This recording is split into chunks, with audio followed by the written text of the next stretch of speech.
And here, with his bird's eye view and a brain to match, is Mr. Know-It-All.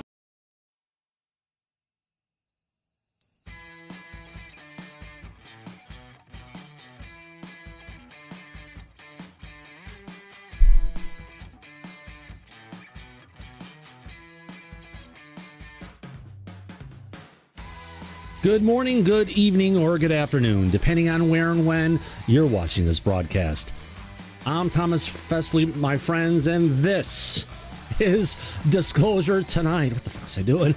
Happy Monday, July 13th. Look at this. We're almost halfway through the month. What the heck is going on? Disclosure's moving forward. I just don't get it. But you know what? I'll take it because you know what? We want disclosure. We got a lot of great stuff to cover. Yeah, I created this title card like 7 months ago, and I was like, where's the story? We'll talk about that in a second. It's a good one. Holy cow. Let's get into it. Let's go ahead and welcome in our audience and see who the hell we have out there. Let's welcome you in, our participants who are out. Who's out there? Let's welcome in April. Good to see you, Aussie. We got Black Dog Racing, Boomer Groomer. Cabriolet 86 is out there. That was a good car, the Volkswagen Cabriolet. We got Carl Joe Garrison, Craig Smith, Dead Fish Cheese Spread. D. Henderson's in the chat. Yeah, it's a live show. We got to welcome in the audience, my friends. That's what it's about. We got E-Dub out there along with Craig Smith. Good to see you, E-Dub. We got Eliza Teal, Elvis Roten, Farmer, Firefly, Galactic Family Podcast, G Draw Stuff. I'm sorry if I slaughtered your name, but good to see you, George. Or, yeah, Jorge. I think we're close. Geraldine Durazio's out along with Ghost Fixer. We got Grateful Benny, Joseph, Joey Spades, Kane Hart, Kelly Broughton, those piercing blue eyes as always. We got Minnow Pooh's out there along with Mr. Joey B, Ms. Cuss Out. Natalia, good to see you, Natalia. Are you related to Jean at all? But good to see you, my dear lady. Also is out there Necessary Dialogue, and Niles guy. Yeah, he's our resident Pitbull. Look at his picture. It's Pitbull. Ramestorm Hunter's out there along with random YouTube user. We got Robert Vargas, and yes, I know I didn't get through it because, well, it's one of those days. I don't want to slam my way through it. Sam's out there. We got Scooby Dooby Gooby. Welcome to the show, my friends. We got Shermanator Osborne, our resident and only resident ancientologist. Great to have you around. Yeah, there's so many things. If you want to understand our future, sometimes you need to look at the past, and that's what Shermanator does research on every fucking day. We got Steve Hines out there along with Steve Mateo. We got Tamisha Bertrand all the way from western part of Washington. We got Teresa Loves, our president, with the Fantasy Football Masters in the chat. Timbo, good to see you, user, whatever your name is. Wolf Dog's out there along with Wasteland Wonder. We got Woodrow Smith, Words Don't Count, X42B, Yellow Tommy, Tanker. How about that? We got a full audience of people on our panel in the back. What a great day. Holy cow, got some stuff to talk about here. Mike. I never thought we would be getting this point to where we'd be talking about shoot them down.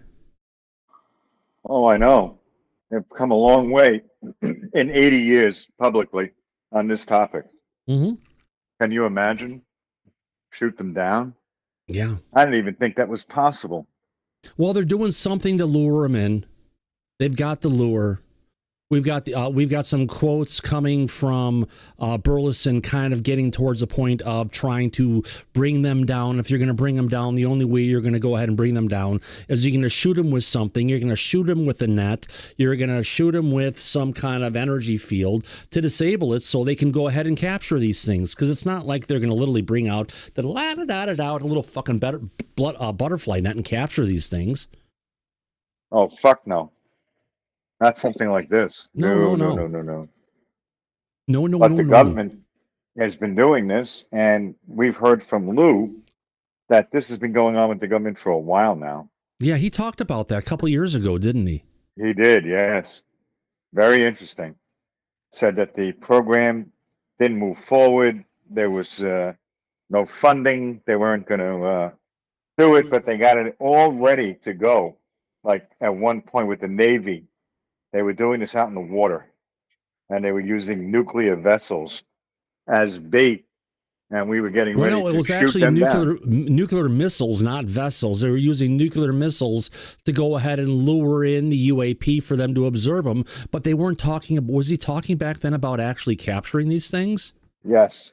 Oh, wow.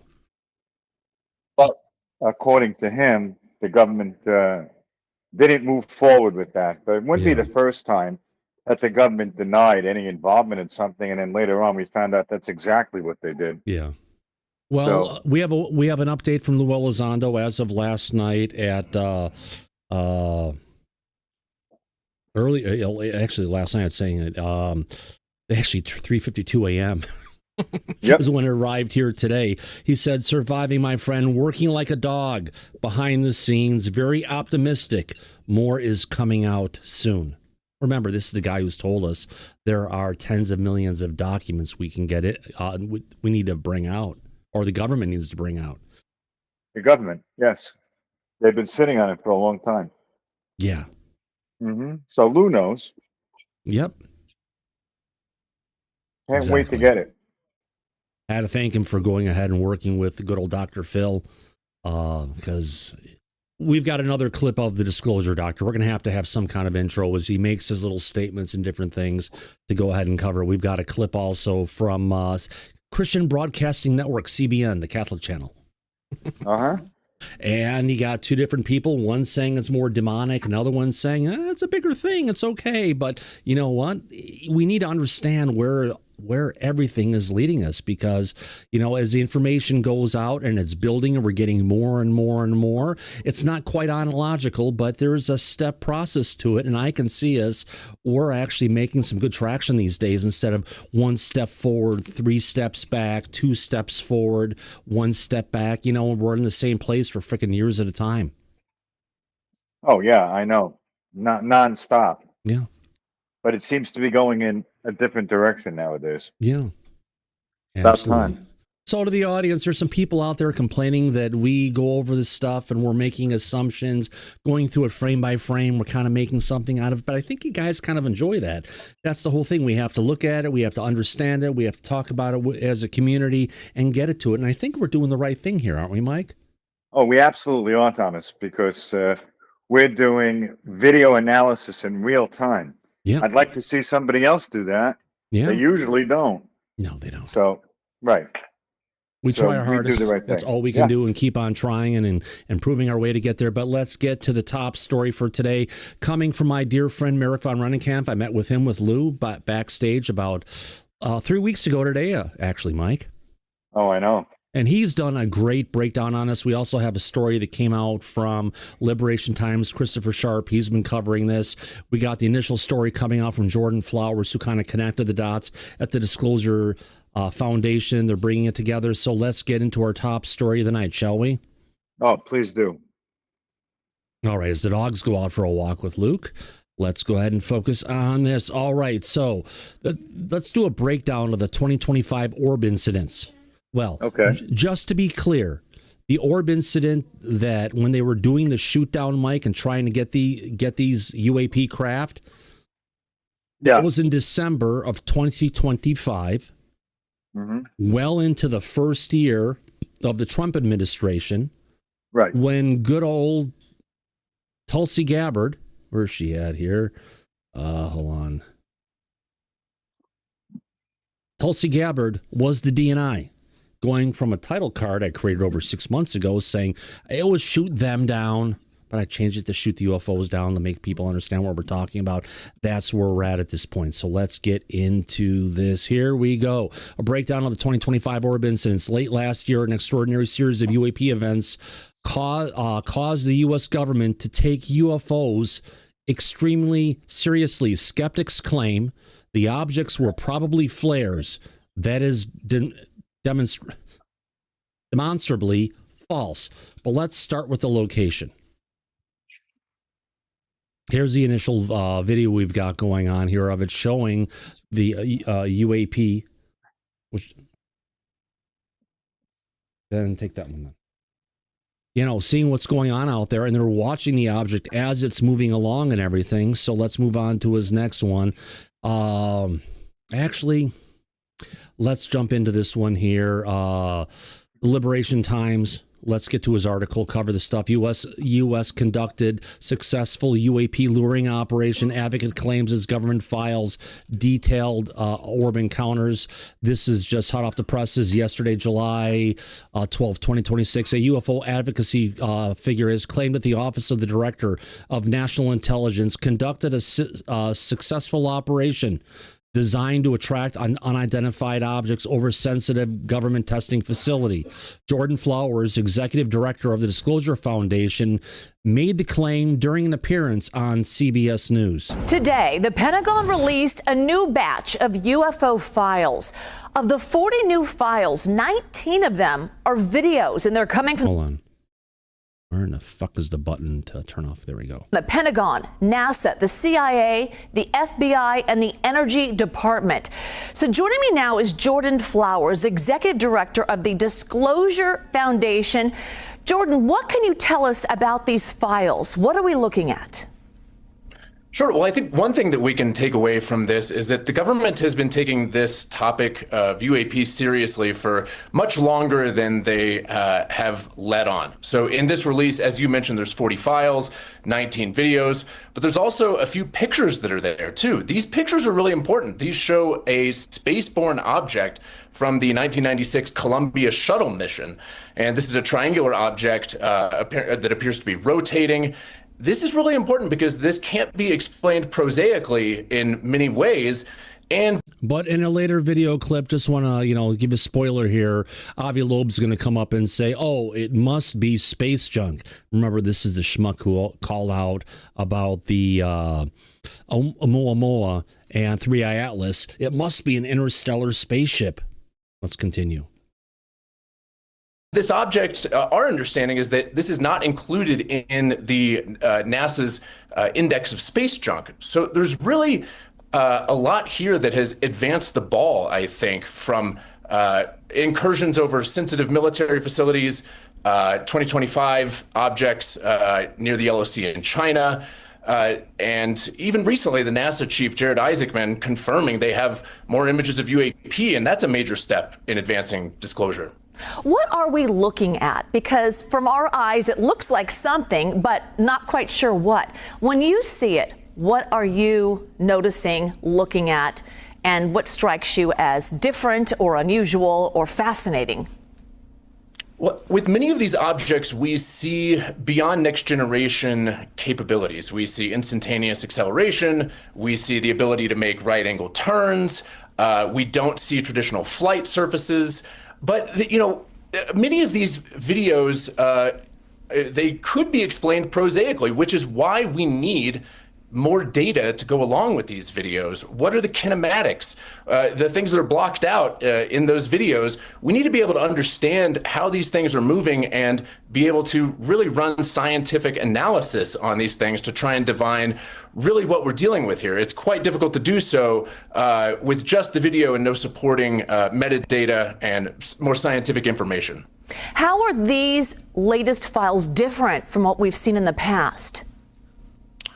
That is such a great question. I think the spaceborne objects is so important. The pictures that I mentioned before, the 3 pictures of the triangular object in low Earth orbit from the space station, that is important because it shows that there's things in space that we cannot readily explain. This is another reason why our organization, the Disclosure Foundation, has been working with, we've established an independent team to review UAP-related materials in the NASA archives to try and facilitate the disclosure of more of this, of these photos and interesting images from space. So I think really that is a key differentiator in this specific release.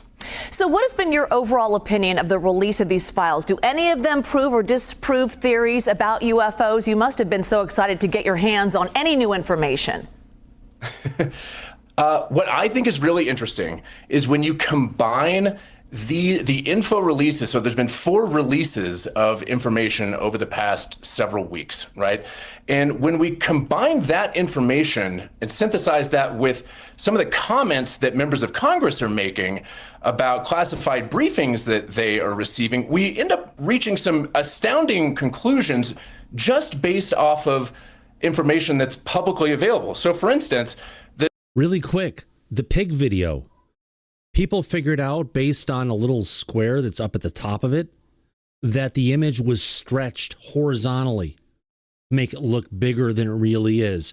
We've got a clip on that we'll show later in the show, but I just wanted to go ahead and bring that up.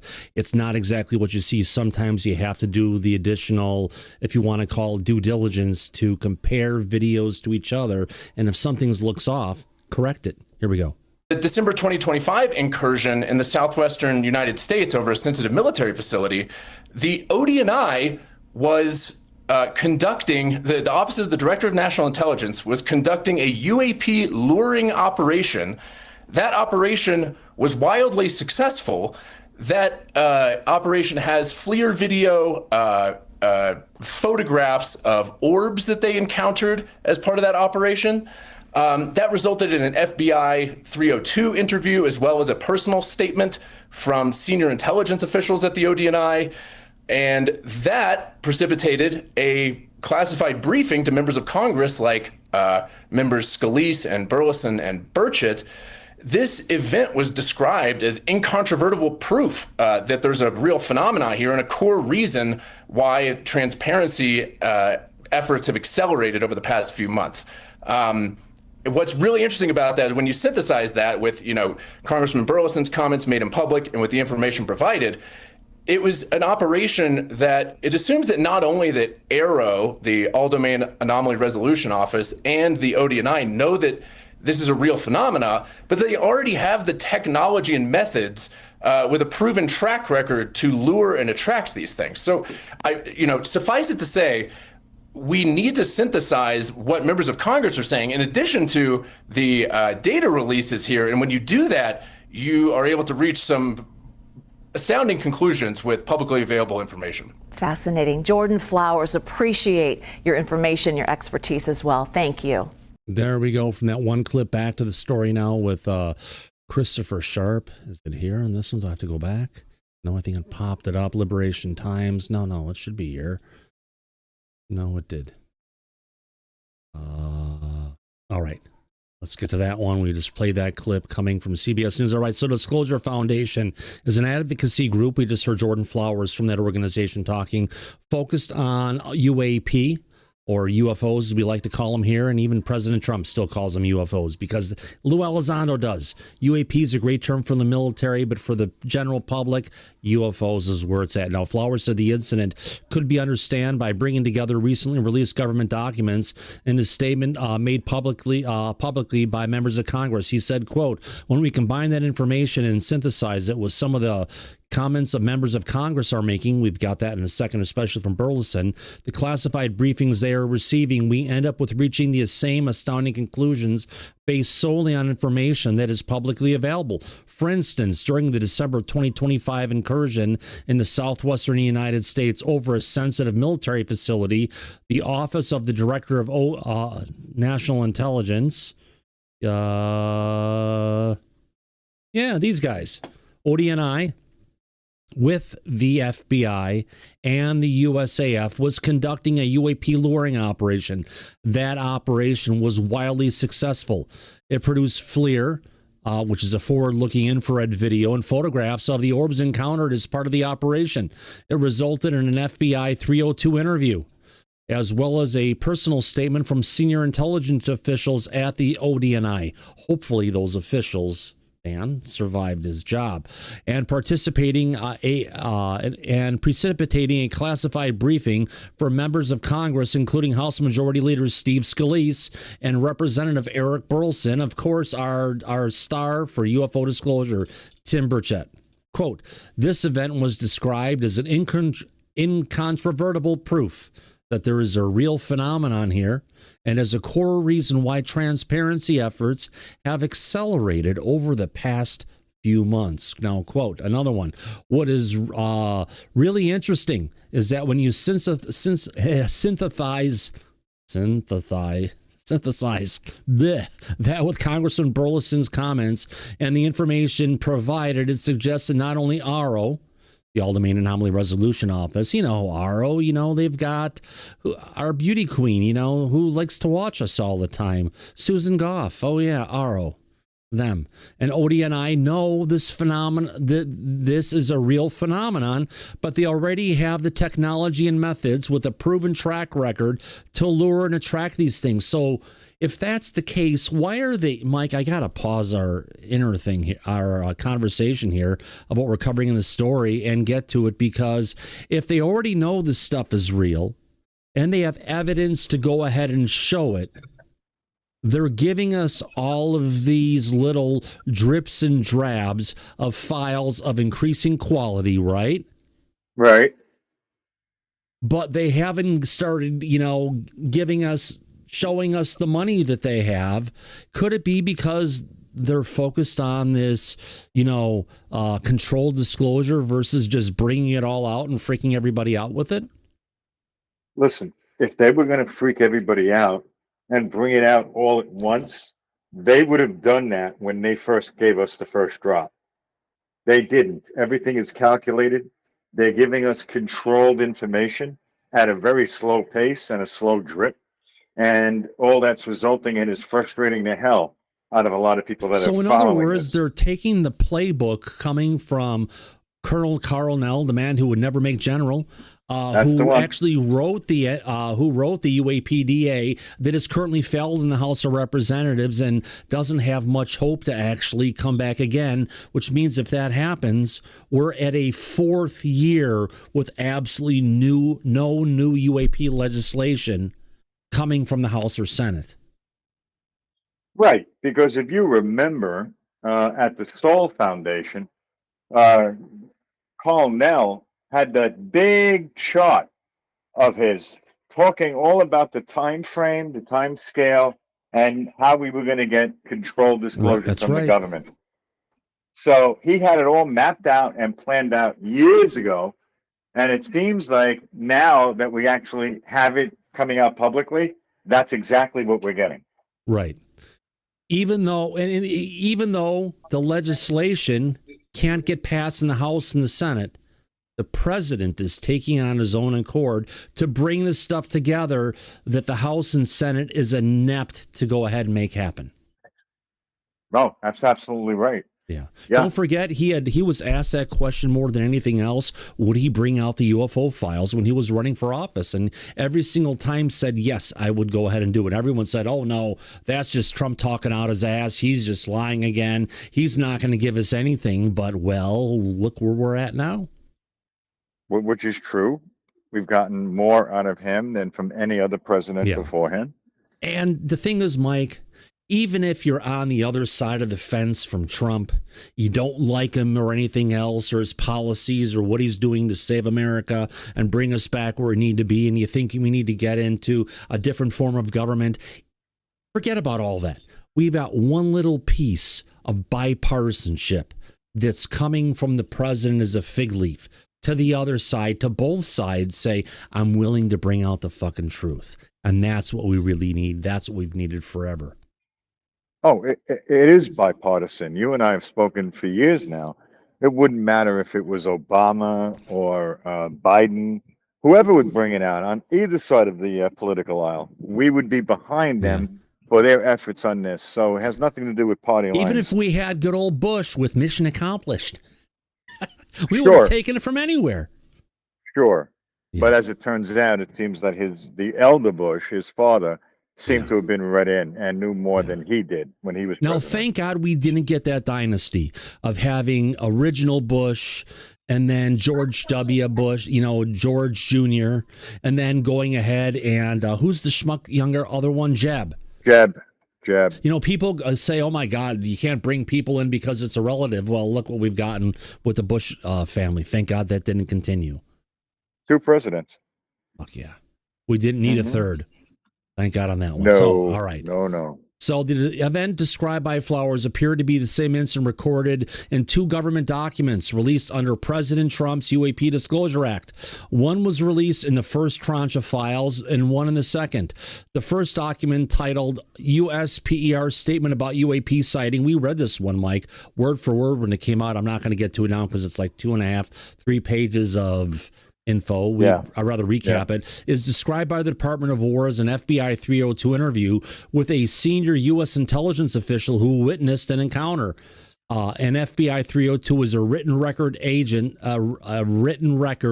produce after interviewing witnesses. And what happens if you lie to the FBI, Mike? Oh, if you get arrested on lying to a federal officer, you get up to 5 years in a federal penitentiary. And you go to jail. Do not pass go. Do not collect $200. Nope, you got free an all expense paid vacation at Club Fed. There we go. The second document, titled ODNI-UAP D001, USPER Narrative, Senior USIC Official, was released in the second tranche.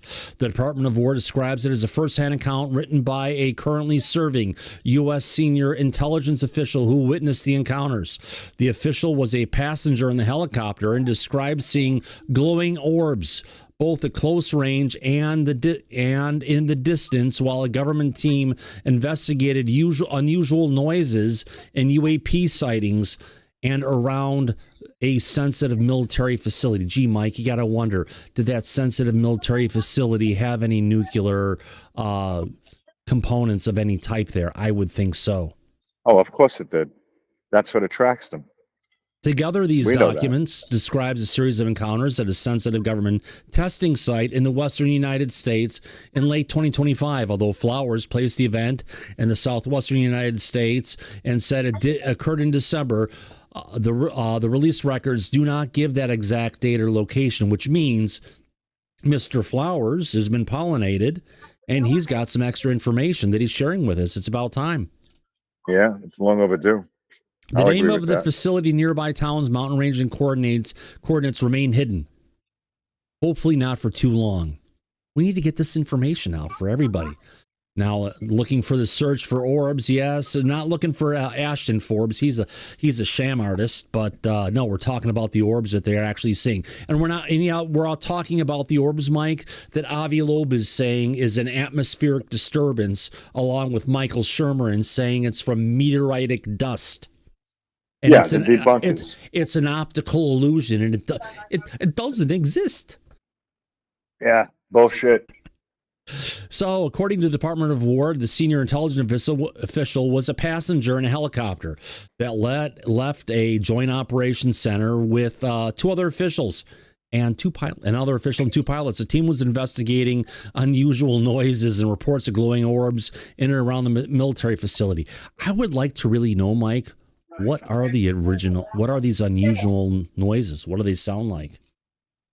Well, considering that these objects are silent when you're nearby them, I'd like to know what those noises are too. Oh God, yeah. Mm-hmm. Yeah, well, they're not those noises though. This led the crew to search for debris or other objects. There are no speakers on those mounts people have placed with solar arrays, so it's not that one. No. All right. Other objects that might explain the sightings. A helicopter flew low through the mountain range for several hours. The crew examined several pieces of debris, but each was found to be part of old rockets or other projectiles left by years of weapons testing. So, Mike, they were already checking the debris to see if it was from a crashed UAP. Right. What have they been doing there? You got to wonder that they have to go ahead and search and look for it and see if there's any fresh crashed UAP material there. Yeah, they're trying to figure it out. Yeah, because they really don't know. So at this point, they're trying to figure it out. Elvis Roten says, Thomas, some people hear a humming sound. And Joey Spade says, the noise is a data center. Yeah. You never know. God, could be. Do you ever watch Louis Rossmann on X? Yeah, on YouTube? all the time. Oh my God, he's going after the data centers now. He's got air quality sensors. He's got noise sensors and everything. He's going to be driving around and freaking taking on the data centers. It's going to be interesting. If you guys don't follow Louis Rossmann, he's worth it. Oh, he is. He And he he's doesn't a take New shit Yorker. from a schmuck, does he? He's from New York too, No. isn't he? Yeah, New York City. Yeah. Yeah. Oh, yeah. Oh yeah. He not going to take any shit, but you understand those data centers, they are gigantic where they have them out in the middle of nowhere, the deserts. And they have They huge generators that are powered by fossil fuels. Yeah, it's not a building or a warehouse. It's like a fucking city, the way they have Yeah. these things set up. That's Oh, how yeah. big they are. Oh God, yeah. So sorry to jump into that one, but I've been watching this stuff lately, and it's great to see them going after these data centers. So this, and actually, I have to go ahead and say the person in the chat said about the data center got me down this rabbit hole. Thank you. This led the crew to search for debris and other objects that might explain the sightings. So they're looking for debris to see, is there a crashed UAP that could have brought these objects in? The helicopter flew low through the mountain range for several hours. The crew examined several pieces of debris, but each was found to be parts of old rockets, other projectiles left behind by years of weapons testing. During the search, they all discovered a large cave entrance with no visible end. Ooh, a cave. There was nowhere safe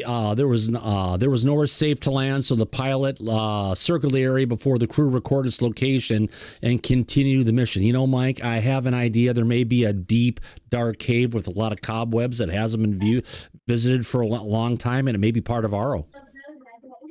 Well, that wouldn't shock or surprise me, to be honest with you. They've been burying shit since the time that they first started. He never watches the screen, guys. All right, after dropping Did off I miss something on the screen? Oh, it's what, Susan Goff-Yano? Oh, yeah. That deep, dark cave in Aro that no one's visited in a long time, and it's filled with cobwebs. Oh, okay. Her vagina. All right. Now I got it. Oh, we're talking about Brazil again in the region of sure. Campinas, of course. Sure. After dropping off one member of the team and refueling, the helicopter was directed towards another area where ground personnel believed they had spotted debris. Oh, spotted debris again. Spotted debris means they shot fucking something down. Right? Right. Don't forget there were jet fighters who were going through that area, and they said it was just another, exercise they were going through. Exercise my fucking ass. Exactly. Yeah. Shit. By then, it was dark. The pilots used night vision goggles and the helicopter's infrared camera, the FLIR, while intelligence officials watched with the naked eye. The initial search found nothing. But as the helicopter was returning to the base, the Joint Operations Center, operated by the FBI, the ODNI, and the USAF, reported fresh detections in an area where a UAP had been previously seen. The intelligence official wrote, what followed was a series of close UAP encounters lasting over an hour. Hey, we got a super hot orb, friends. That's right, for today and today only. Hey, Daryl, for attention Kmart shoppers, for the next 5 minutes and 5 minutes only, we have a super hot orb to go ahead and pick up. Just follow the blue light. $9.95. Just follow the blue light. Yeah. Flashing red light that was there and eventually went to Sears. So anyway. Well, according to Lou, let's hope it's not a blue light or a blue orb, because they like to drag pets out of people's houses and liquefy them. Oh, outside. the pets went out on their own. They just met their match and got liquefied. Yeah. Can we go back to this blue light, red light thing? So the blue light special was a thing at Kmart. Yes. I The remember.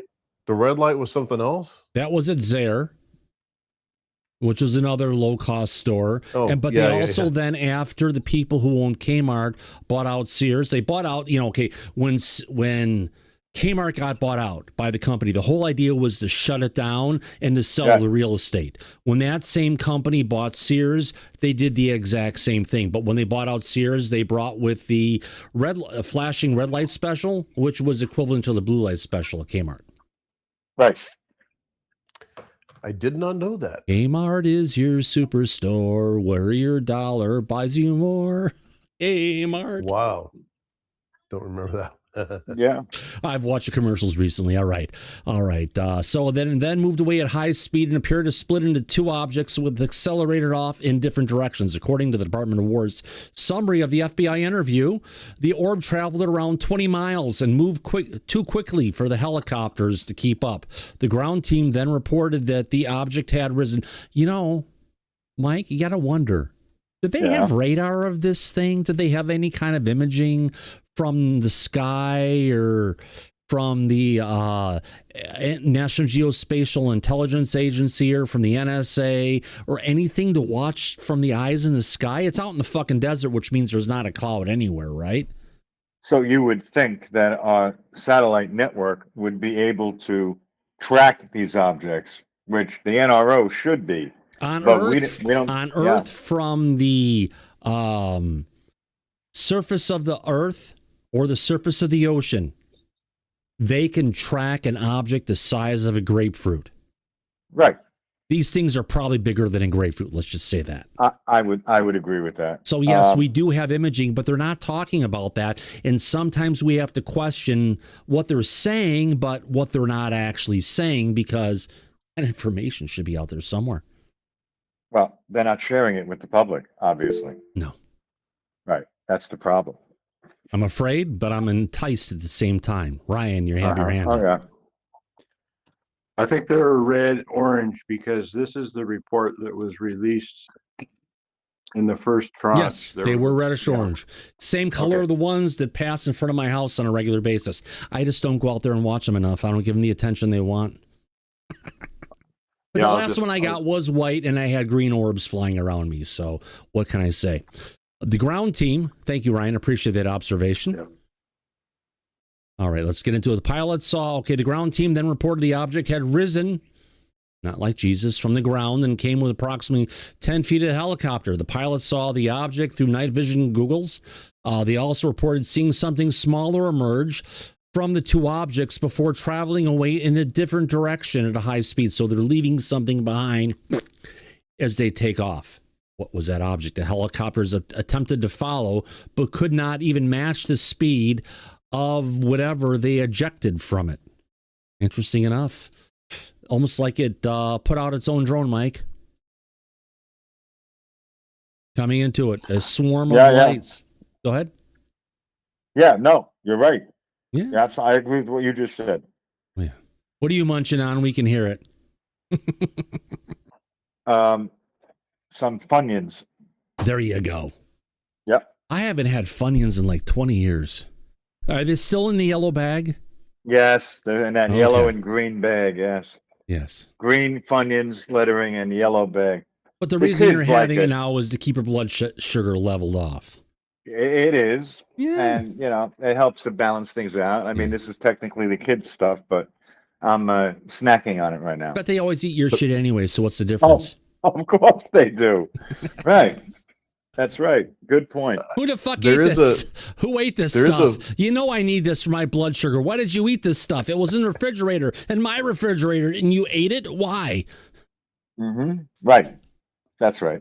Oh, you've heard those conversations before. Oh, yeah. There is a warning on the Funyuns bag that it may cause an issue in one but particular only area. if you live in the state of California. No, there's some turtles that talk about the fate. Oh God, orange, yeah, we got that. Here we go. We have the some things you have to watch out for when you eat Funyuns, Mike. Here we go. Tell your doctor about lightheadedness, weakness, fever, pain, tenderness, redness, or swelling between the anus and genitals. That's the one. That's the one. That's the one, Dial. Yeah. The turtle always knows. Uh-huh. Oh, yeah. Yeah. And by the way, anyone who saw the picture of Mitch McConnell, the turtle, that was AI. Yeah. That's not him. And if he made this wonderful statement, I want to hear him actually read it. Yep. Yeah, exactly. Yep. That ain't going to happen. All right. The intelligence official... wait, hold on. What? Lindsey Graham, who just passed away? Yes. The governor of the Mike, state... I actually heard that the Grindr Corporation flew their flag at half-mast for Lindsey. Which would actually make a lot of sense. Yeah. And I agree with that. But I just want you to know that they're filling his seat with his sister. But you know what, finish his term out. Mike, remember Debbie, Debbie Dingle? Yeah. Her husband was in the Senate first, wasn't he? And he died.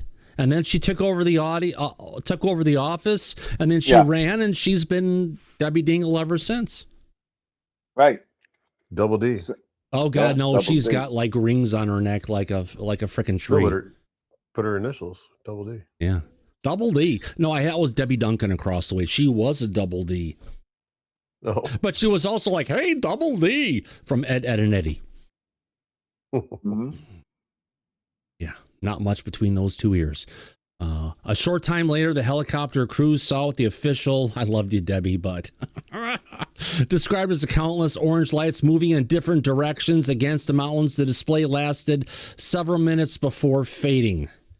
How about that? The helicopter was then directed towards further directions and hovered around 700 feet above the ground. The two large orbs, not Forbes, orbs. He's a schmuck. Appeared close to the helicopter just above the rotor blades. The intelligence official described them as oval-shaped and orange. So oval is kind of like a Tic Tac. Yeah. Not like an egg. No. Right? Like a Tic Tac. Yeah. Which is interesting because they were remaining still, but they were right above the rotor blades. Yeah. That's where the air gets sucked downwards to keep the helicopter up. Oh, I know. But they had white or yellow centers, kind of like peeps, Mike. UFO peeps. He said they appeared to remain still while shining light in every direction. More orbs then appeared underneath the original pair. The official wrote, after a few seconds, a third orb flared up below the pair, followed by a fourth that, forming a total of a 4 or 5 in a T formation under the original two. The objects remained visible for 10 to 15 seconds before fading in reverse order. The pilots, they always say, Mike, when these objects fade out, that we're dealing with a flare. When have you heard of a flare going ahead and appearing right by and following the blades of a helicopter not getting sucked in? Never. So the pilots briefly considered landing the object because the objects were so close, but instead they said fuck it and remained in the air. Similar formations were then seen above the military aircraft. According to the official, the orbs appeared one by one in a horizontal line and seemed to match the aircraft's speed and direction, but then they faded and disappeared. That's because they are meteoritic dust, and they're not actually a UAP. It's just an atmospheric. Shut up, Bobby. Sorry. This happened several times as the military aircraft moved through the area and later descended to land. The intelligence official said it appeared as though the orbs were chasing the aircraft. Well, if it appears that way, fuck. And the pilots are trying to get away from the orbs and they're being pursued. That means they're fucking chasing the aircraft. The other government officials recorded The other government record similarly states the orbs appeared to break off from the helicopter and pursue the military aircraft. That's right. There was a whole bunch of 5 jet fighters that came in and they're like, fuck this helicopter. We want to go screw with them. Because that's what they do. They like to fuck with us. They like to play with us. We think we've got the best technology and they come in and they screw around with us. Why? Because they can. And there's nothing we can do to stop them. The documents describe more sightings over the next half hour, including swarms of lights, horizontal formations, and 3 orbs arranged in a triangle. And it's not a triangular craft, folks. It's actually a triangular, 3 dots in the sky. No matter what you're going to do, if they're all together, it's always going to be a fucking triangle. After returning to the Joint Operations Center, they went up and the official intelligence official wrote, we were virtually speechless after these observations. Well, I got to ask the question, Mike, before we get into the part about the photographs. If Tulsi Gabbard was the DNI when all the shit was going on, and she said she was going to dump out and bring out the truth, right? Before she left office, why the fuck did she not say anything about this stuff? Because she was too busy focusing on COVID-19 and exposing that. But that even didn't come out. No, it didn't. 9/11 didn't come out. Oh, actually, we got COVID-19. We didn't get 9/11 yet. Right. You should have did this subject. That would have been better. But still, just drop it. It's easy. Come on, Dan. Right. I know you were in the ODNI. Fucking drop the truth. You've got the details. Let us know. Unless you got fired, but I don't think you did. And hopefully this won't get you fired. But tell us. Come on. You're out there. I've heard about you. The Department of War lists 20, and I'll probably get in trouble for saying that, but come on, Dan. Tell us. The Department of War lists 24 images under related media, and there can't be that many Dans in the ODNI. Just saying. Section alongside the government records, 6 of those images are reproduced further below. The Department of War directly connects the images to the same exercise described by the senior intelligence official. It states that the official account is accompanied by infrared imagery taken by the exercise by other personnel observing on the ground. The images were originally released on May 8th, 2026 as part of the first tranche of files under President Trump's Disclosure Initiative for UAP. A separate description on the Department of War website says, quote, the photographs of UAP underneath the helicopter are from the same set of observations taken through night vision devices by ground-based personnel. So they had people, Mike, not just the people in the helicopter. They had a full staff on the ground going ahead and recording all the shit that's going on. Right. So this was like a big thing going on at the time. And personnel, military equipment, helicopters, jets. Jet fighters flying in. Right. Helicopters right. going around. It was a fully orchestrated event. They were going to look for different crash materials that could have been from the UAP, which means they were getting in there, Mike, to attract and shoot down and recover material from these UAP. But good luck. Yeah. Because they weren't able to actually do that after all, were they? No, they weren't. They were not able to do it. Here's a shot coming from one of the consoles. Yeah, it's a fucking perfectly good sphere, an orb over what looks like, desert area in the desert Southwest. We got another one over the mountain range showing the little dot there where it is. It's interesting that all the dates are all fucked up. They're showing 12/31/99, like the equipment had been recycled. But it's interesting. Some of them have that taken out, but some of them, they actually left it in. So I wonder if that's just something there to say it's bullshit data from the sensors. But there we go. There's another one. And then we've got 2 of them flying along. These are the same things that were, chasing the helicopters, but we're not getting any of the close-up views from the helicopters. So you got to wonder, why are they keeping that silent? I don't know. This would be something that should have been all over mainstream media. Oh, yeah. Got another one over a mountain range here. Just as they're talking about, another 2 of them close up. The above images of UAP were released by the Department of War. The government says the people operating the equipment couldn't identify what the objects were. What about the analysts who looked at the data for going ahead and comparing this to what they've seen before? What have they said, right? We're not getting those details.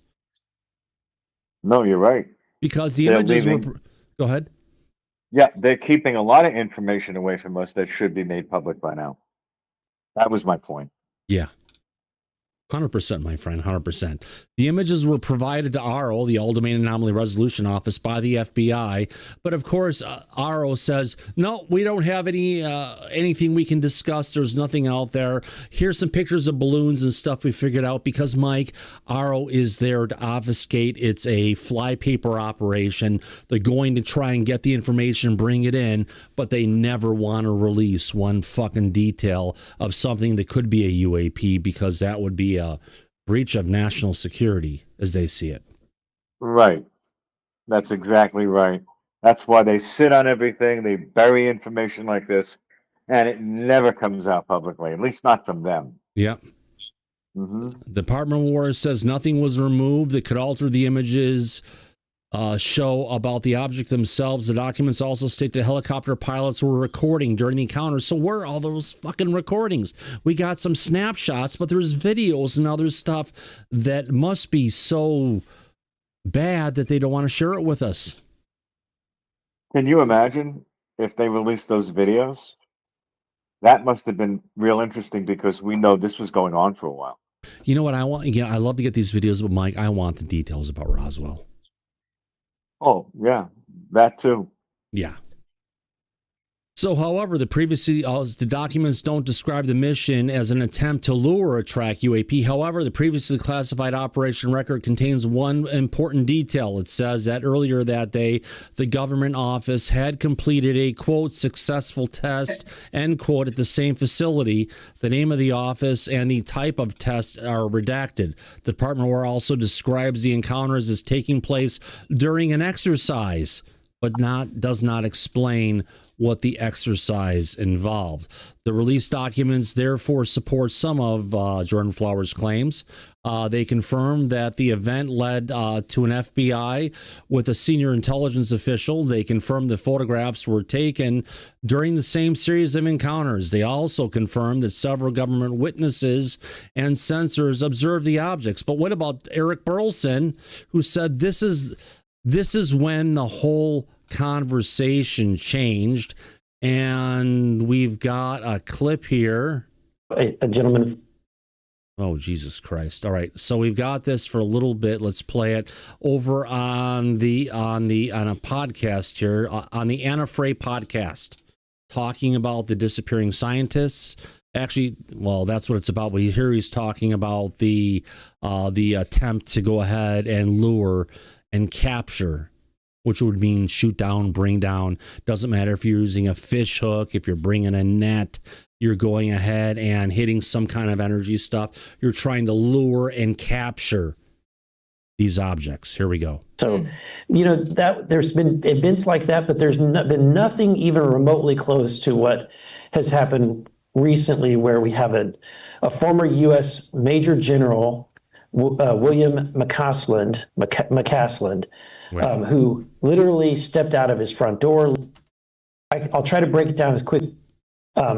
Working on projects that General McCaslin had appropriated funds for and was directing this research. He went missing, walked out of his front door, had nothing with him, left his cell phone, left everything, left his belongings behind, never has been seen again. That was in May of last year. Then 1 month later, in June, Monica Reza, who was an aero. Okay, this is where it was supposed to take us in the link jet directly. Give me a second here. I need to find a different way to get to this. Give me a second here. Not that one. Let me just see where this takes me in this link. It's from a browser that's never played this video before. A gentleman that was military intelligence. God, okay, this is just improperly linked. I try to bring it up. It's not going to work. Let's just get past this. So in this interview, although, let's let it play for a couple minutes. Let's see where it goes. Maybe it'll get there after McCaslin. Rocket engineer working on advanced, the latest and most advanced alloy metals and materials for hypersonic missiles. She disappeared on a hike with her friends, and apparently her device was not with her. There was no way to track her or find her. Then within just days, Melissa Cassius, who was also a Los Alamos National Lab employee, went missing and did the same thing, walked out of her front door. Nobody's ever seen or heard of her since. You have another gentleman by the name of U.S. nuclear secrets, rocket technology, among other things. Technologies and sciences, and a lot of nations as to what could be happening here. Joke about, but then the heavily in this new business venture, hypersonic missiles. And I've always heard that. All right, I can't find it within this clip, but either way, Burleson said I was briefed on an event that occurred where they basically tried to set up a perfect case scenario that would cause UAP to come in and then to capture them or try to document or record them. And that was very successful. It's only happened a few months ago, and this is when the whole conversation changed, because that event was one that no one could delay. Got to wonder why they couldn't delay it. There were so many people who witnessed these things, and they were all credible people working in our top intelligence sector. They brought me in to brief me on this within a few days or weeks after the event happened. I felt that was nice that they did that. They knew I was researching the topic. Burleson added, the briefing is the one that everybody wants. Yes, other members of Congress have heard about this. Leader Scalise got the briefing along with a couple of other members. I had only told Leader Scalise about this, and now everybody wants the briefing. Now, Scalise confirms the open briefing. Burleson claims that House Majority Leader Steve Scalise received a briefing that was later supported by Scalise himself. However, Scalise did not publicly confirm that the briefing concerned the same incident. On April 28th, Matt Laszlo asked him, hey, what's this we hear about Congressman Burleson? That you were in a UFO or UAP briefing that you had asked to attend? Scalise said, well, we had a classified briefing that some of us went to. Laszlo asked, was that eye-opening to you? And Scalise said, well, whenever you go to a briefing like that, there are some things that you'll see are eye-opening, and that's about as far as I'll go. Liberation Times requested from the Office of Director of National Intelligence and the Department of War to get further details. So, Mike, this is just the one story that we got from Merrick von Rennenkamp to give us the deep dive before we get into, this is not it. I know I sent you this link earlier today, didn't I? Give me a second here. No, I want to get to messages. And I sent this one to Mike. Here we go. Not that one. All right, we do have a message to our audience. No dickheads. We ask that you respect our no dickheads policy today. If you're a dickhead, have been known to be a dickhead, or are thinking about being a dickhead today, we ask you that you go and be a dickhead somewhere else. All right, we got that notice out of the way. And let me get to the Merrick von Rennenkamp post that what I was trying to find here. So the breakdown of the 2025 orb incidents, we covered that one. And then he gets into a remarkable account from a senior intelligence official, describes, quote, remnants from rockets, years of weapons testing on the range. This was along IR imagery suggests that the White Sands Missile Range, New Mexico, site of the first atomic explosion and close to Sirocco, Roswell, and Holloman, Mike. I think we've got this where Eric von Rennenkamp is actually telling us where this took place. He's calling out specifically as White Sands Missile Range, New Mexico. Yeah. Is he really? Yeah, Merrick is. Look at that. Yeah. Oh, wow. So he also gets into while a senior official was in a helicopter hunting UFOs, literally hunting UFOs. That's when I saw that. I asked Merrick, what do you mean about hunting UFOs? Hunting means kind of like I'm hunting for that wabbit with my shotgun, right? Yeah, that's what that hunting means. But I'm hunting for mushrooms, and I've got my knife. And I'm going to cut them and put them in my basket. I'm going to collect them and capture them, right? Right. And also, just so you know, he mentioned Socorro, New Mexico. Yeah. That is the actual crash site for He says Roswell. it's close to Socorro. Yeah. Yeah. And White Sands. Yeah. Yeah. So this is a hot spot, it seems like. Oh, you better believe it is. While the officials said the helicopters was hunting UFOs, yes, literally. Ground-based security teams observed a super hot UAP flying low to the ground and changing directions at high speed. That appears to be this object, which matches the recent orb observations. We got one. There we got two. There we got 3 shots of it, and there we got 4 shots of it, and there we got the helicopter, Mike. Here we go, with the orb right below it. Yeah, on the wow. ground. So it's all there. Hold on, Abe. You're muted. Good, thank you. All right, so let's get past that. So suddenly, according to the senior intelligence official, ground security teams reported that the UAP rose from the ground. How did it get to the ground? Did they think they brought it down, maybe? Approached within 10 feet of the helicopter dropped below us, and then sped away. The helicopter chased the UAP, but was unable to match the speed. There we go. There's a helicopter with it. There's a helicopter with it again. And so there you go. It's there. It's happening. So after receiving the fresh radar hits, the official and the pilots observed countless orange orbs swarming in all directions against the backdrop of the mountain. You know what it sounds like, Mike? They poke the fucking hornet's nest with the broomstick. Yep. They know where the hornet's nest comes out of. And they seem to have caused a big flare, it seems. They were getting hostile. They The UAP attacked was the going after entrance them. to the hornet's nest. That cave that they mentioned, remember? Yeah, I remember. Yeah.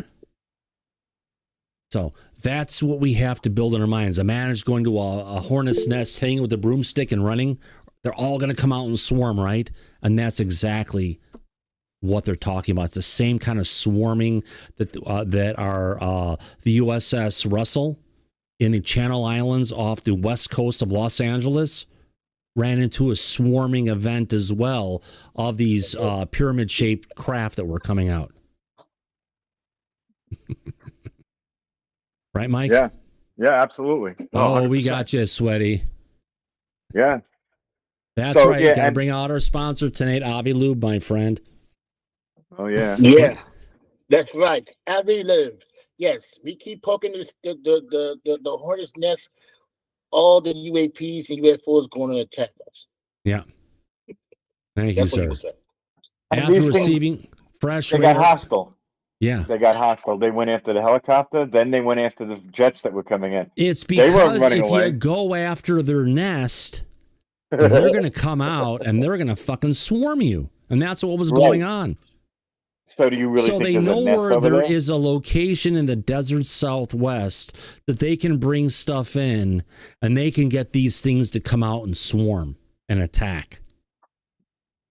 If that's true, That's the then that videos. tells me that the area that these things are swarming around, that's their area. It certainly isn't ours. That's right. They're protecting something, Mike.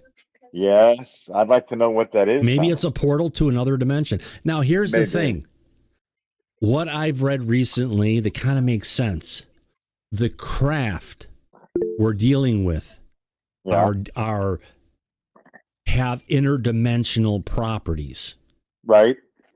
The talked about entities that. who are in the craft are not interdimensional. Okay. Meaning the you've got technology something could be. that is using an advanced technology to leverage between dimensions to get here. But when Right. they get here, if they get out of their craft, they're not just one ultra dimensional thing. They're just another entity that's here that used a really advanced technology to get here that we can't figure out. Right, like on Star Trek when they were utilizing subspace for instantaneous communication. They could be using an advanced type of technology for their propulsion. No, it's kind of like, what do you call it? Borg opening up trans conduits. A transwarp portal. Yeah. Transwarp conduit. Yeah. To open it up and get from one spot to the other. It goes well beyond being able to jump to warp or warp 10 or whatever it is. This is something that connects everything. It's great to see Star Trek coming together on this, including with the Borg Queen, because that's kind of what we've got going on this planet. We've got something with a hive mind, potentially. Susan Goff? No. Yeah, it looks that way. Hive mind. And a body to match. No, that's Bigfoot. Yeah. After receiving fresh radar hits, the official and the pilots observed countless orbs swarming in all directions against the backdrop of the mountain. Then, where are the videos of that? If they're recording all this shit, Mike, they should have this, but why aren't they releasing it? Oh, because the evidence is too good. Oh, no, that would convince everybody really quickly. Yeah. So you mean to tell me that they also got radar hits off of this? Wow. Well, I'm sure they did. No, it says it right there. After receiving fresh radar hits, the official and the pilots observed countless orange orbs swarming in all directions. Okay, you against take the care of that, backdrop. Mike. Talk about it for a second. I'll be back in 20 seconds. I gotta have to go hit the pool. Yeah. No, go ahead. No problem. Yeah, I would really love to know this area where they got attacked and swarmed. If our presence there really set off this kind of a reaction, we need to know more about that. Now, if the military isn't going to share what they found in this area with us publicly, maybe we should have people privately, like the Tedesco brothers, go out there with the Nightcrawler in the desert and see if they could find its stuff. That might be something that would not be buried under classification. As a matter of fact, we should maybe reach out to them and suggest after this report that maybe they could take a trip in the Nightcrawler out there to the southern western U.S. and see if they could determine if any of this stuff is swarming around them. That's something I think is worth investigating at this point, because their equipment is state of the art, and they would be able to pick up and track these swarms, especially if the military is getting a radar hit on it. They could definitely pick it up. But Mike, they've actually been recording it. They've got the footage. It's just not been released yet. Well, it hasn't been released to us and the public. But what I'm saying is, if we could get, let's say, the Tedesco brothers to go out there with the Nightcrawler. Well, Mike, they've already got the stuff. They already have it. They already able to track it. Tedesco brothers can probably get the same stuff that these guys are getting. But the reality of it is they've already, the footage is there. They're just keeping it secret for the time being. But what I'm saying, I understand that. But what I'm trying to say is, if we know we're not going to get it out of the government, we might though. We should. We should, but that doesn't mean we're going to get it. Right. And if we but don't, do you think now we know. They bring in two schmucks who have really good technology into a top secret site to go and do it when they already have their stuff getting in there? Probably not. But either way, it's good to know we've got people who have the technology. But the reality of it is they've got the details. They're covering it up. As Tim Burchett always says, it's a cover up. They just need to bring out the fucking truth. They do, but if they don't do it, we need to figure out if there's a way we can do it without them. No, probably not at that site. Well, look, it's the desert, right? And over by Area 51, it's a which desert, is also the desert with a specific location with a cave, but it's not the cave that Anjali is going for. And we got the blue or the purple fucking mantis in there. No, it's a different cave, and they found the hornet's nest, and that's what they're attacking. I'd like to know what's in that fucking But cave. there is a hornet's nest I know that Ted Rowe's aware of, that he could tell the Tedesco brothers on where to go. It's somewhere if you want to call it, the original Aboriginal Indians from the United States know where this place is. Ted knows where it's at. I'm still waiting for him to take me there. But if he doesn't go there with me, there is the place we know where it's at. It's the stuff where you will see God and it will blow your fucking mind from what goes on at that location. So let's get into this. If there wasn't enough, the senior official and the pilots watched as multiple UAP flared up in a horizontal formation above nearby fighter jets, matching the jet's speed and flight path. They observed orbs flaring up around them, forming a distinct triangle. Now, the two pilots and the ground-based security forces also observed one UAP split into two. While the image timestamps do not align with the written narrative precisely, at least one UAP does appear to split into two, as seen in this sequence. Mike, but you got to remember, when these objects split into two, there's not actually two objects there. No. You're dealing with one object that has the appearance of something called duplication. Well, you'll get two or three of these objects that you're seeing, and you think it's that, but it's based on the direction of the object, where the observer is, the relative movement from the object to the observer, and sometimes it'll split in half. You'll see invisibility. Invisibility happens where the light from the back of the object wraps around it, comes out the other side. It goes invisible. Other times you'll have it where you'll get a magnification, like a Einstein cross, where there's a gravitational warp where you see the stuff that's going on behind it.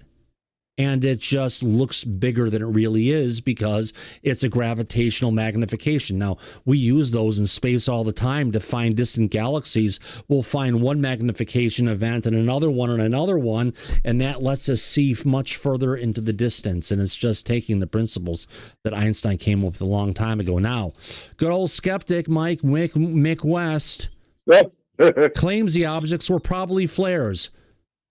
And I'd probably say that Avi Loeb would say, no, the videos clearly show that the objects could be meteoritic dust appearing in the atmosphere, and they were not UAP. That were hovering feet above a helicopter's blades. And matching the speed and trajectory of the jet fighters. Of course. That's right. But stitching together with ground-based imagery shows that at least one UAP, which is much hotter than its nighttime surroundings, climbs consistently. That rules out a flare. That rules out meteoritic dust. So what was that super hot object? Definitely wasn't Susan Go. No, Susan Goff or who was on Babe Watch? Pamela Anderson. And it definitely wasn't Pamela Anderson's orbs. No. No, she said those removed and replaced. Yes, and she doesn't wear makeup anymore either. Yeah. Looks much better. According to Representative Burleson, these incidents caused the intelligence community to make the UAP a top national security property. Cheers. Thank you, sir. God damn it. Microphone's in the way. There we go. All right. Representative Burleson also suggested there were many that have been luring element to the suggested there may have been a luring element to the operation as Jordan Flowers pieces together that we just covered a second ago. What he said earlier was, my segment on CBS linked below. Key takeaway, based on publicly available information, we can conclude categorically that December 2025 incursions in the southwestern United States were the result of UAP luring operation. Not only was the operation very successful, they were looking for crash materials, so it was a luring and shoot on operation, my friend. It was briefed to a member of the Gang of Eight, Scalisi, so the astounding conclusion is not only that the United States government knows these objects are real, but also that they have tech and methods with a now proven capability to lure these objects. So they know, but it's nuclear material. That's nothing new. They've known about this. The Navy did it before. Everyone's done it before. We get these things popping up over our nuclear missile silos. They appear over our nuclear reactors, over our nuclear waste dumps, over even our nuclear, where we keep our caches of nuclear material, Daryl, used for medical purposes before it's actually deployed, and even hospitals. Or the assembly or disassembly of nuclear weapons, or the upgrade. Yeah. In, what is that, Pantax, Texas? Yes, Pantax. So more importantly, the pilots aboard the helicopter appear to have recorded video in these series, if that footage exists, of the ground coming not just the video of these incidents coming from the pilots. We need to see it from the pilots, from the ground, from any external observation locations on the ground, and whatever they were tracking this stuff coming from the National Geospatial Intelligence Agency, the NSA, any of the satellites we have up there that could allow them to go ahead and read this small text that's on this thing that I can't even read from a satellite. That's what's out there, and they have it. Right. Well, I'm sure Avi Loeb will get to the bottom of it. Never. But wait. Never. That will never happen. It's funny you bring him up. Why is that?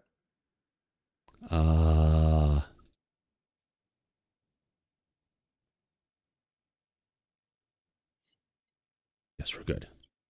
Well, I've got a story from News Nation with Avi Loeb talking about the things from space.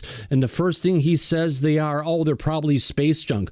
But remember when his stuff came out there, he talked about Oumuamua, said, oh my God, 40% chance it's interstellar object. This is great. We need to get all stuff. We need to get more things. And here he is instantly saying, oh, this stuff is space junk. He's a schmuck. It's not space junk. NASA confirmed what they track as space junk. And this isn't on the list. Yeah. So, and I've been taking a hard approach towards Avi on X. And actually, even Matt Ford is starting now to ask some questions of Avi Loeb and the conversations that are coming out from good old Michael Shermer. It's about time. Right. No, it is. And they seem to be paying attention to the show and the points we make. Exactly. Here we go. Let's play this. For more, I'm now joined by the head of the White House's UAP Science Advisory Council, Avi Loeb, renowned theoretical physicist and Harvard professor. Always good to see you, sir. Welcome back. Let's dive into the new information. There appears to be a pattern now of UFO sightings, not just around military sites, but also nuclear sites, including a 2015 sighting over a nuclear arms facility in Amarillo, Texas.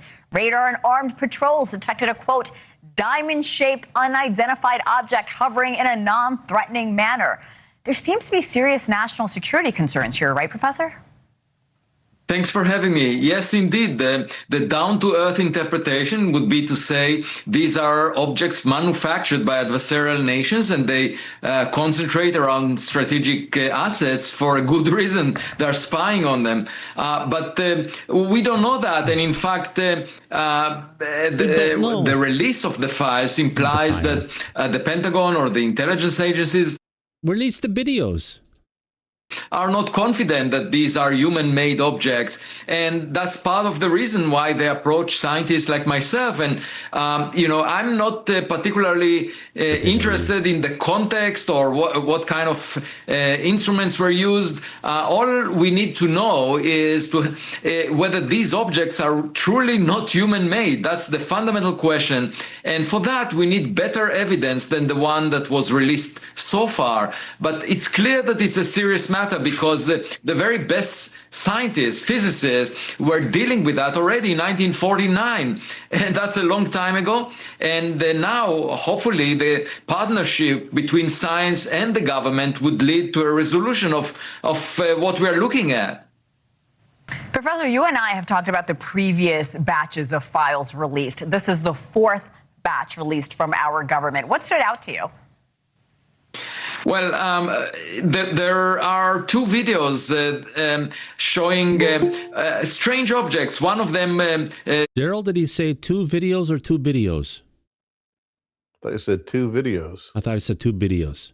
It changes direction by 90 degrees, turns into a very flat shape. Another video shows a formation of a group of objects that move together in a very unusual way. It's really difficult to tell how unusual it is without more data. So either we hope that the US government has such high quality data and that we haven't seen as of yet, and we're encouraging the government to release it. So in fact, we submitted 50 items of information requested from the Pentagon or the intelligence agencies, from the council that I'm leading. And much of the data cannot be shared with us because it was taken by classified sensors. But we hope to get at least some of it so that we can analyze it. And, it's enough to have one object that does not behave according to what we expect from human-made technologies, for this to be the biggest discovery ever made. So I very much hope that we will get to that point. We'll be transparent with the public if we make analysis and we have findings that indicate something like that. Again, you were designated from the White House. Since the UAP was created, the Advisory Science Council, have you gotten any information, any data from our government? Well, we are waiting for that. We placed some requests and we are waiting to hear back. And obviously, the quality of our deliberations would reflect the quality of the data we get. Now, even if the data is not good enough, we can suggest sensors that would allow the government to obtain better data. But wait a minute. Avi, you've spent millions of dollars on your sensors from the Galileo project. And what have we gotten? Years of effort and time of people designing and put it together. And what have they found with the sensors that he wants to recommend? I think we have an audio clip of that. We ain't found shit. Exactly. Oh, and to Avi's take on this. Oh, a bullshit artist. Yeah, that's what we're dealing with, friends. Yes, 100%. Exactly. I just had to bring that out because he brings about the videos and the sensors and everything we're dealing with. You know, maybe if he talks to Tedesco brothers, maybe if he talks to Matthew Zedegas, who's actually on the scientific council, that motherfucker knows what they need to have. And he's about the best person on that council, Mike, that can give them the idea of the sensors that they need to include to actually get the stuff that aren't picked up even by these sensors. Oh, I'm well aware. We spent many an hour in private meetings with him, so we know what he knows and what he thinks. Yeah. He should they should pay attention to him. Oh, God, yeah. Let's get to it. Here we go. It's like a detective story, and we need the clues that would allow us to close in on the nature of these objects. And the fact that the U.S. government consults with scientists like myself, I think, implies that the answer is not known. It's definitely not clear whether we're dealing with human-made objects. In this latest release from the Pentagon, we're still seeing critical information being redacted. Do we know why that is, Professor? Yeah, because that information is of national security importance. It is, however, Lou Elizondo has personally assured me that information is required. It's something we need to get the truth out there, and he is working behind the scenes overtime to try and get it so on the future releases, we're going to get that information. More importantly, retroactively, we're actually going to be able to go ahead and get that data. So we don't have it today, but it's going to be coming soon tomorrow. It may suggest the type of sensors that were used, the location, and so that's why it's being held under wraps. The other thing that I should say is that the data that was released is a mixed bag. You know, there are definitely some objects that have mundane explanations. For example, the NASA images that show objects seen through the space shuttle window, these are probably related to space trash. You know, we know of 40,000 fragments from satellites that were broken down orbiting the Earth. So only if one object shows deviation from what we expect from gravity binding it to the Earth, then we might be curious about it. But most of those are probably just broken pieces of satellites. So I would say it's a mixed bag. We have to judge each case by its own merit. I have to say, I keep watching the video as we're talking. Completely fascinating. I look forward to having you on again to discuss. Professor Avi Loeb, thank you again. Thank you. There we go. That's the first video we got to get through tonight, Mike. Yes, it's Avi Loeb assuring us that anything we're seeing isn't real and there's nothing there. But we do need our sensors, and we need to fund Galileo Project's failed UAP observatory program. Fuck that shit. Yeah. No, you're right. It's bullshit. Yeah. Ryan, you have a comment before we get our next video up that we've got? Our next one's coming up. Yeah, we've got Pentagon declassifies no UFO files and tying sightings of nuclear sites coming last night, late night on News Nation with Ross Colbart. Before we get there, Ryan, what say you? Well, why doesn't Avi Loeb just go out to the New Mexico desert and stir up the hornet's nest? I think he'd find out real quick that we're not dealing with prosaic items. That's actually a really great idea. Yeah. Send him out there and go into and stir up the hornet's nest. Bingo. And I love that idea. Real quick, he's going to find out. Yeah. And he will no longer need. That'll shut that putz up. I like it. Mike, you like that idea? That's a good one. Use him as bait, you know. You need to put a little leash on him or something. No, that's a little crazy. It's a bad idea if you want more money. Exactly. All right, let's get on to our next video here, folks. Coming, I guess we got Ross, but then we got another good one coming up. We got a couple good ones today. Here we go. Welcome back, everyone. Tonight, 40 more declassified UFO files from the Pentagon to pour over. Now, this fourth release includes information from all the way back in the 1940s. It includes a conference between scientists at Los Alamos National Lab about green fireballs sighted near the facility. The site was... And the green fireballs, no, they're not usual green fireballs. They were flying horizontal and going at a consistent speed, not speeding up or going down, which means they weren't fireballs. It was a code word, my friends. Here we go. Nexus for atomic bomb development. And that raises some serious national security concerns, especially at the time, that have persisted ever since. I mean, look at this video. One of 19 in the brand new batch. It shows what's described as a jellyfish-type UFO over the Atlantic Ocean. This is pretty recent. It's in 2020. Now, according to a debrief, this object was approximately 12 to 15 feet tall. And then there's this video from 2019 with a sensor-equipped surveillance plane over the eastern U.S. catching a... And this thing is moving as faster than what we saw from the Aguadilla, Puerto Rico incident. Small rectangular object moving fast enough to outrun the aircraft's own tracking system. One military member saying the UFO had flight characteristics unlike anything he'd seen in... Right. That's after 28 years of being in both the Navy and the Air Force. He's never seen anything like this ever.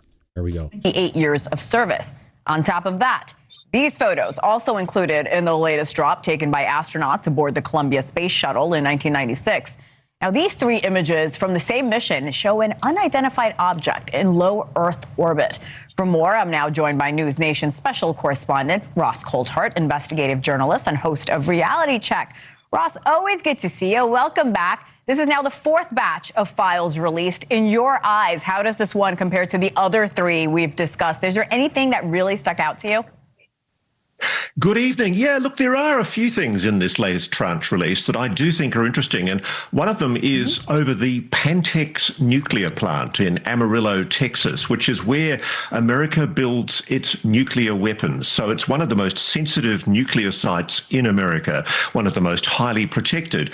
And it's quite clear, I think it was back in 2015, guards, security personnel, and indeed one local journalist I've spoken to saw a diamond-shaped object, which was about 4 feet high, 2 feet wide at the bottom, no visible means of propulsion, hovering over the plant. No noise, no visible jet plumes, no propellers, nothing to indicate how this object was being flown or directed. But basically it hovered with apparent impunity over what is one of the most sensitive facilities in America, and that raised an extremely serious security concern, and it underlined what we now know for certain, coming from a lot of these UFO sightings that are now being reported by the Pentagon, that there is definitely a link between whatever these objects are and nuclear weapons or nuclear facilities. That's the key issue. Something is taking a very close intelligence, surveillance, and reconnaissance interest in nuclear weapons and nuclear power.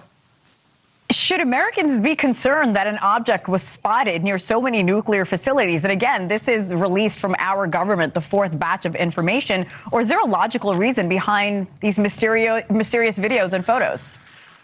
Well, you know, the funny thing about this is it goes right back. It's the bear in the room. 80 years. We now know from the files that these sightings, as you've said, go right back to 1947. The Pentagon's releasing documents that show that this has been a genuine mystery and something that has not been something they've been ignoring. They've been taking it very, very seriously. And right back in 1947, it's quite clear also that the Pentagon's investigators from the US Air Force were anticipating these sightings. They could almost predict when they were going to happen.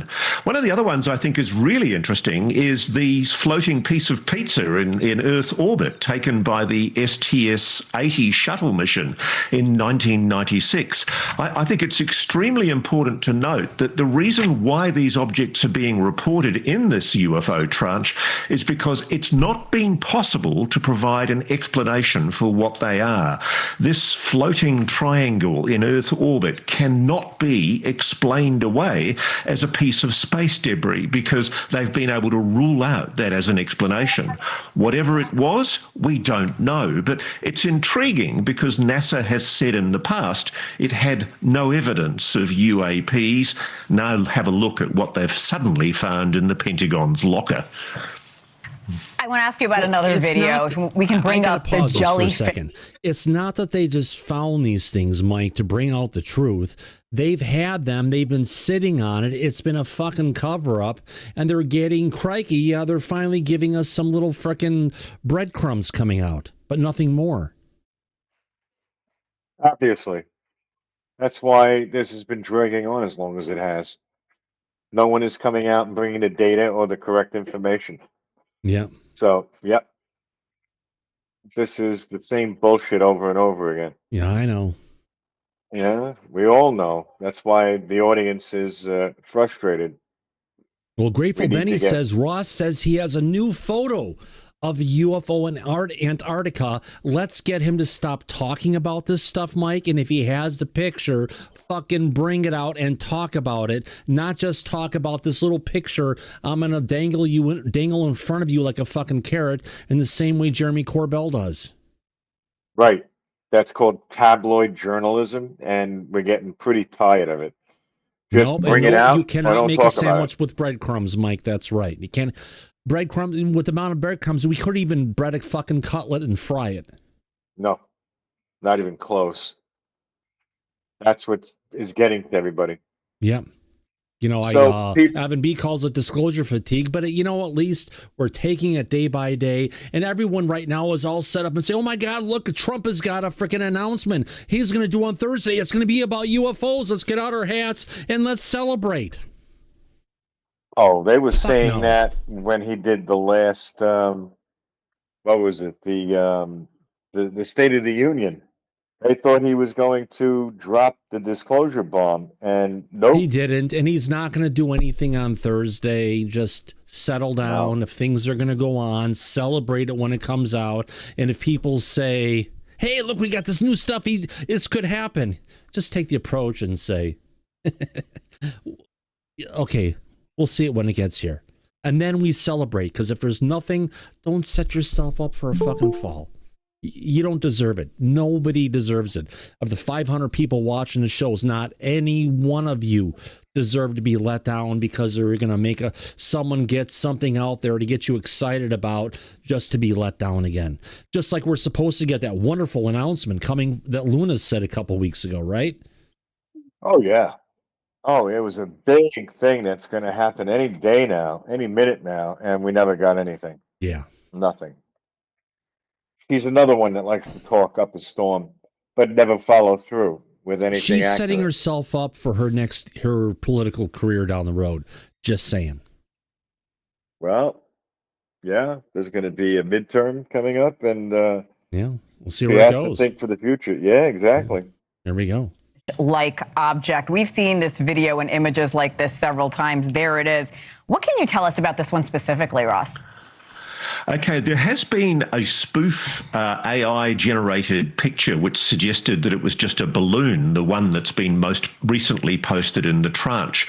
It's not. This is, again, it looks like what some people have called a floating brain. It's quite intriguing.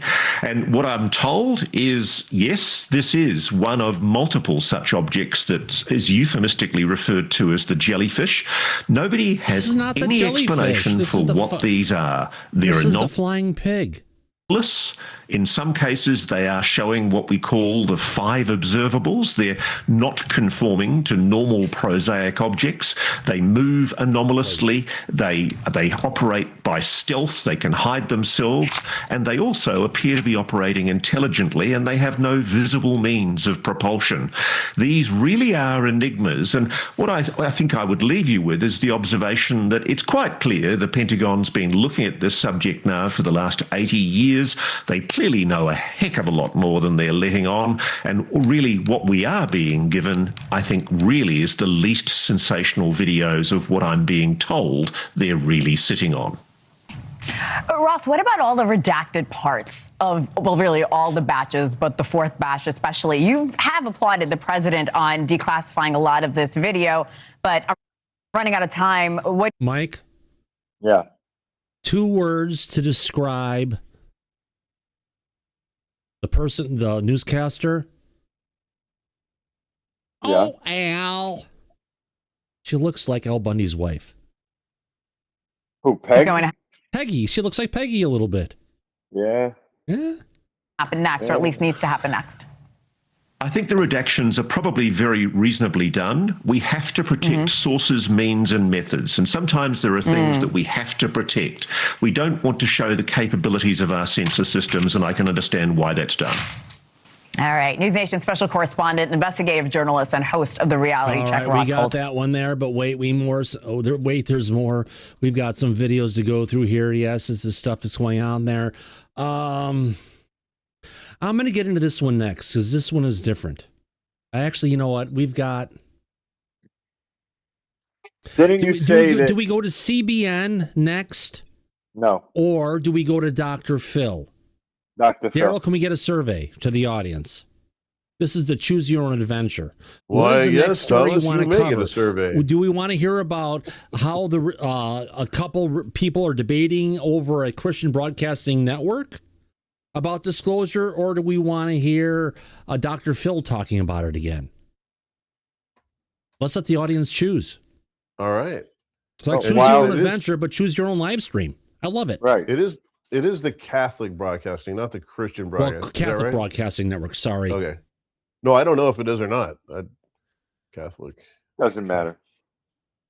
So it's interesting though, because they're getting into verse and scripture, and one guy's calling it a demon, the other one's calling it, hey, there's more things out there, which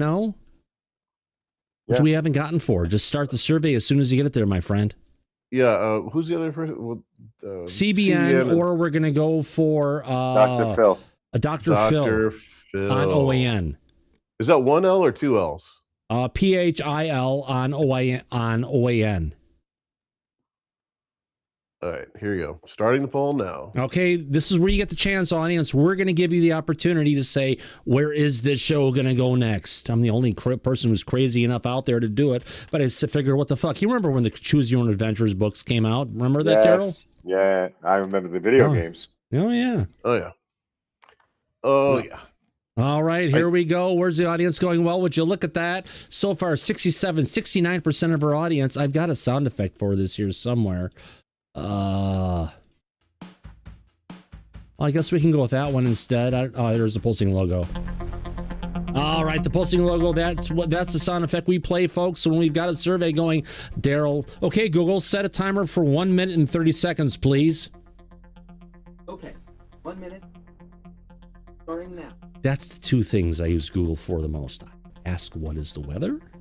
And I asked to set a survey time frame. How about that? It works. 1 minute, 19 seconds left. Daryl, we're going to have to go to Dr. Phil and OAN now. We got 70% of our audience is saying we're going to go there first, but we will cover the CBN stuff because it's important, because you have to listen. There's a 40%, 30% amount of people who go to church on a regular basis in the United States that are Catholic, and they are going to have some people telling them some different ways of how to look at it.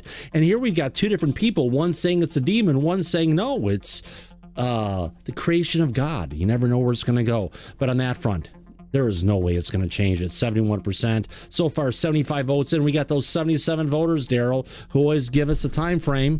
35 seconds left. A t-shirt. We need to give those people a t-shirt. I'm the person that votes every time.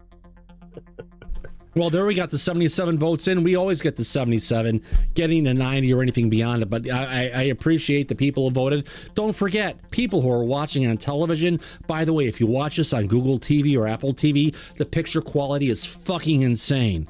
Literally. Phones isn't that good. Mike, you told me about this. I watched it the other night too. It's really good. I'm surprised. Even the audio sounds good. It does. It's amazing. Yeah, it sounds better. And that's why majority of our audience watches this show on TV. But where are we at? We're going to have to go with Dr. Phil and OAN next. First, So before you do that, didn't you say earlier in the show that there was proof that the flying pig UFO was extended or expanded horizontally? There we go. Yes.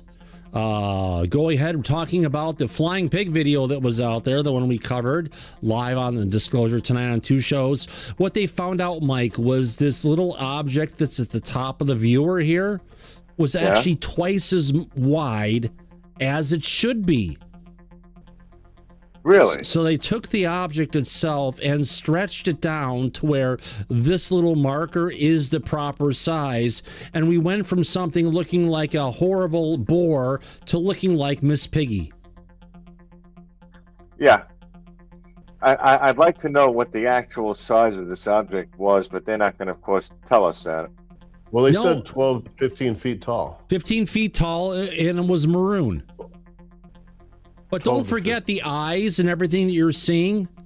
That wouldn't be there in color. Those are dark spots and hot spots. So even if you see the object without it, everything is going to be the same fucking color, but the dark spots, and you know, if we say white is hot, dark is cold, why would you have all these hot spots that align with something that we try and see with pareidolia?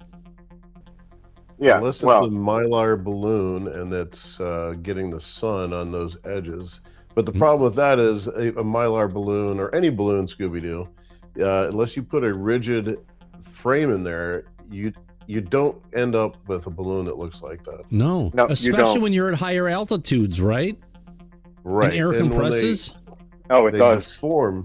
They deform, the mylar balloons deform at higher altitudes, but these are clearly not deformations. They're actual appendages. Really quick, Mike, Dr. Phil. Yes. Used to be a psychologist, but when he became just more involved on his TV show, he stopped practicing as a psychologist. Was that in 2010? 2006. 2006. So he used to be a practicing psychologist. So you schmucks out there, where is it, Hypersonic Boom, going ahead and saying he's all about ratings. No, he isn't about ratings. He's in a fucking no-name channel that he has on local TV or in Spectrum cable that you can go ahead and watch. He's kind of like scraping along to try and say it's all about ratings. No. Seriously, if you listen to the words that he's saying, that'll bring up. He is really approaching this from the proper place. And he's got another interview coming up with Christopher Mellon shortly. Where the fuck did that go now? God damn it. Wait. And while Thomas is looking for that, Daryl, I'll just make a point real quick about the flying pig video. I watch a channel called Max Afterburner. It's a fighter pilot. And he analyzed that flying pig video, and he said it looks to him like those lit up objects could be sensors for that craft. Alien sensors, obviously not ours, but sensors nevertheless. And when I heard that, I was like, you know what? That makes sense. Could be. Yes. I'd said Dr. Phil, hasn't had an active license to practice since 2006 because he has stopped seeing patients. He has been a personality on cable TV, right, Mike? Right. He's been on television talking to members of the audience. But if you listen to the way he's talking about disclosure, fuck you naysayers. Seriously. Just listen to how he's talking about it. What he's bringing up, how he's saying how we should think about it, how we should react to it, the whole stuff about catastrophic disclosure, that all the fucktards out there are saying we can't have disclosure because everyone's going to freak out. Phil is actually taking them on one by one and seriously trying to dispel the fucking rumors that have prevented us from getting the truth for 80 fucking years. And listen to what he says. He hasn't said one wrong word about this. No. So we got him on Newsmax here. Sweaty, you wanted to say something? Yeah, I just want to say something real quick. He sound like he's the adult that's in the room. You know what I mean? That's trying to ease people nerves and worriness because Just like I was saying, it's like, the stuff that some of these folks are putting out here is, is basically on the no disclosure agenda. You know what I mean? You have those type of, underground groups like that that's probably working shadowly with the shadow government and stuff like that. So I just want to say that. That's all. Thank you, sir. Appreciate that. Yeah, no problem. All right, where is this? Let me just do a pop out of the chat. I just screwed up some stuff here with YouTube, and I want to make sure it's fine. Go to live chat. All right, let's get to it. Close. All right, so let's go ahead and play this video clip of Phil over it. It's not OAN, it's Newsmax, but either way, I think everyone knows where this is going to go. Here we go. More files are out. No, not the Epstein files, the UFO files. On Friday, the Pentagon released its fourth batch of UFO documents. The document dump is 40 files, includes 19 videos. One of the videos is from 2025 and was recorded by the U.S. military in the East China Sea. It shows what looks like a six-pointed star, and the new release is part of President Trump's directive to the Department of War to declassify information. Dr. Phil McGraw joins me. Nice to see you, sir. And what is the big secret, and what does the government have to gain from keeping all this stuff all these years a big secret? Well, Greta, thanks for having me. It's good to talk to you.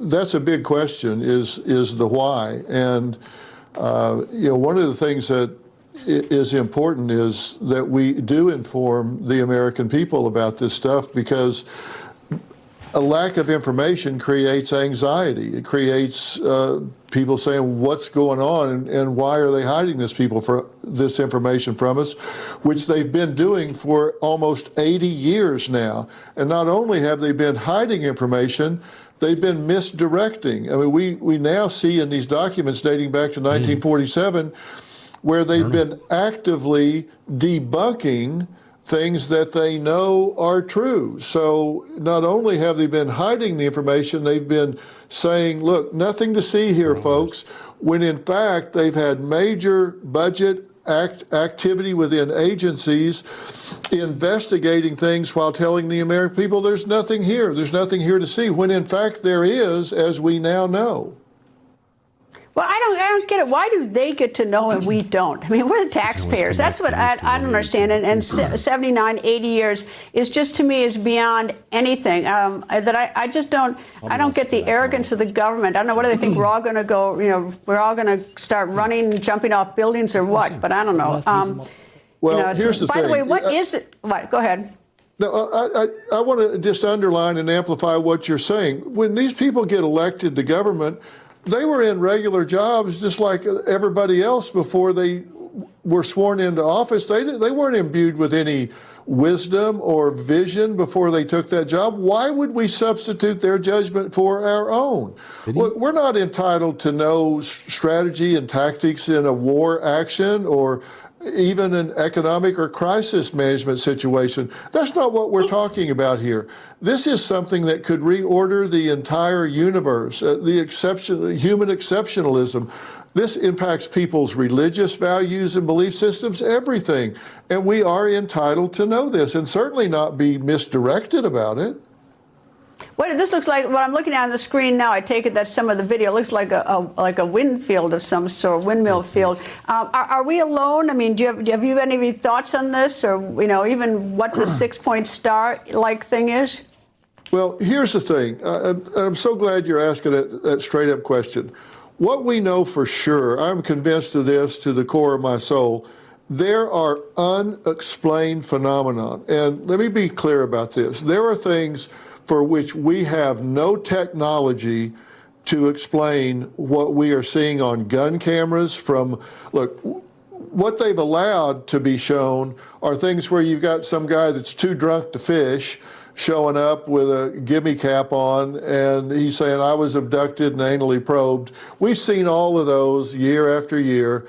What they've suppressed are legitimate reporters with instrumentation, gun cameras on fighter planes, radar, things where we have seen objects that cannot be denied that are doing things we don't have the technology to do, moving at speeds we don't have the ability to move at, going what appears to be something like 40,000 miles an hour, making right-hand turns, which would create G-forces we can't withstand. We can't move in that speed or change directions. And here we got him, really, guys. He's going and bringing up the Tic Tac and supporting the shit that Avi Loeb and Michael Shermer are fucking pulling down. This is important. This is all the stuff, all the evidence that we've been seeing throughout the years, and he's trying to bring it out to the general public in an easy, understandable way to make sure people are going to listen to this guy. It's just, it's good stuff. It gives me the fucking good feeling all over to have someone like this on our team, Disclosure. And I'm going to start calling him the Disclosure Doctor because... He is. He is, literally, Mike. No, I know. You're absolutely right about that. Yeah. And he is the adult in the room because he is explaining to the general public who don't necessarily follow this subject. Yeah. And telling them, yes, there's something here. The government's been lying to you. It's bullshit. Here's the information. Here's what you needed to believe. I mean, on X, he has 1.5 million viewers, but he's on all forms of social media. He's got his channel that he's trying to rebuild and everything on, on Spectrum and local TV. Good for him. He's trying. He is, but he's also telling everybody, don't panic. Don't be afraid. We'll get through this. Right. It's just something else.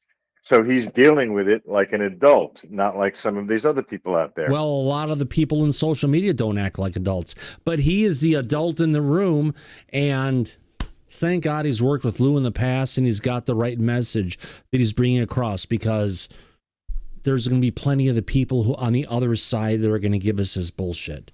He's a good one. And I mean, but Mike, he came in and out of this. We covered one of his videos in the last time we had a dump, and it was there. He was the first getting into it, but he's really, digging into this. Thank God, because the general folk of the United States, which is the 99.5% who's not interested in UFO Twitter, UFO X, or even watching shows like this on a regular basis, those are the people that listen to him. Yeah, they do. Yeah. They've listened to him for years. They listened to what he said about real life, and now he's talking about this. So they're going to start to take it more seriously. I hope so. I really hope so. Let's play some more of this. Here we go. In that radical a way. So we don't have the ability to do that. None of our enemies have the ability to do that. So when we say unexplained aerial phenomena, that's what we mean. We don't have that capacity. They don't leave heat signatures. They don't leave any of the things that our propulsion systems have. So where's it coming from? We don't know that. Well, I hope that they continue to study, and I hope, though, they decide to be transparent and let us all in on the story. Anyway, Dr. Phil, always nice to see you, sir. Well, good to be. Mike, didn't she used to be a commentator on some other news channel, but then she had a stroke and they dumped her? Yes, you're right. She did. Yeah, it was Fox. That's right. Yeah. And it's great to see she found a home at Newsmax. She's someone who gets out there and get to it. She may have had that kind of medical thing that she's gone through, but you know what? She's working to bring out the truth. And you know what? Continue to do what she loves as a broadcaster, irrespective of what, as the older we get, we all get disabilities. Right. We're not as good as we used to be. But I really commend, who brought her on here again? Newsmax for bringing her on. It's a good conversation with her and Phil. Phil, always nice to see you, sir.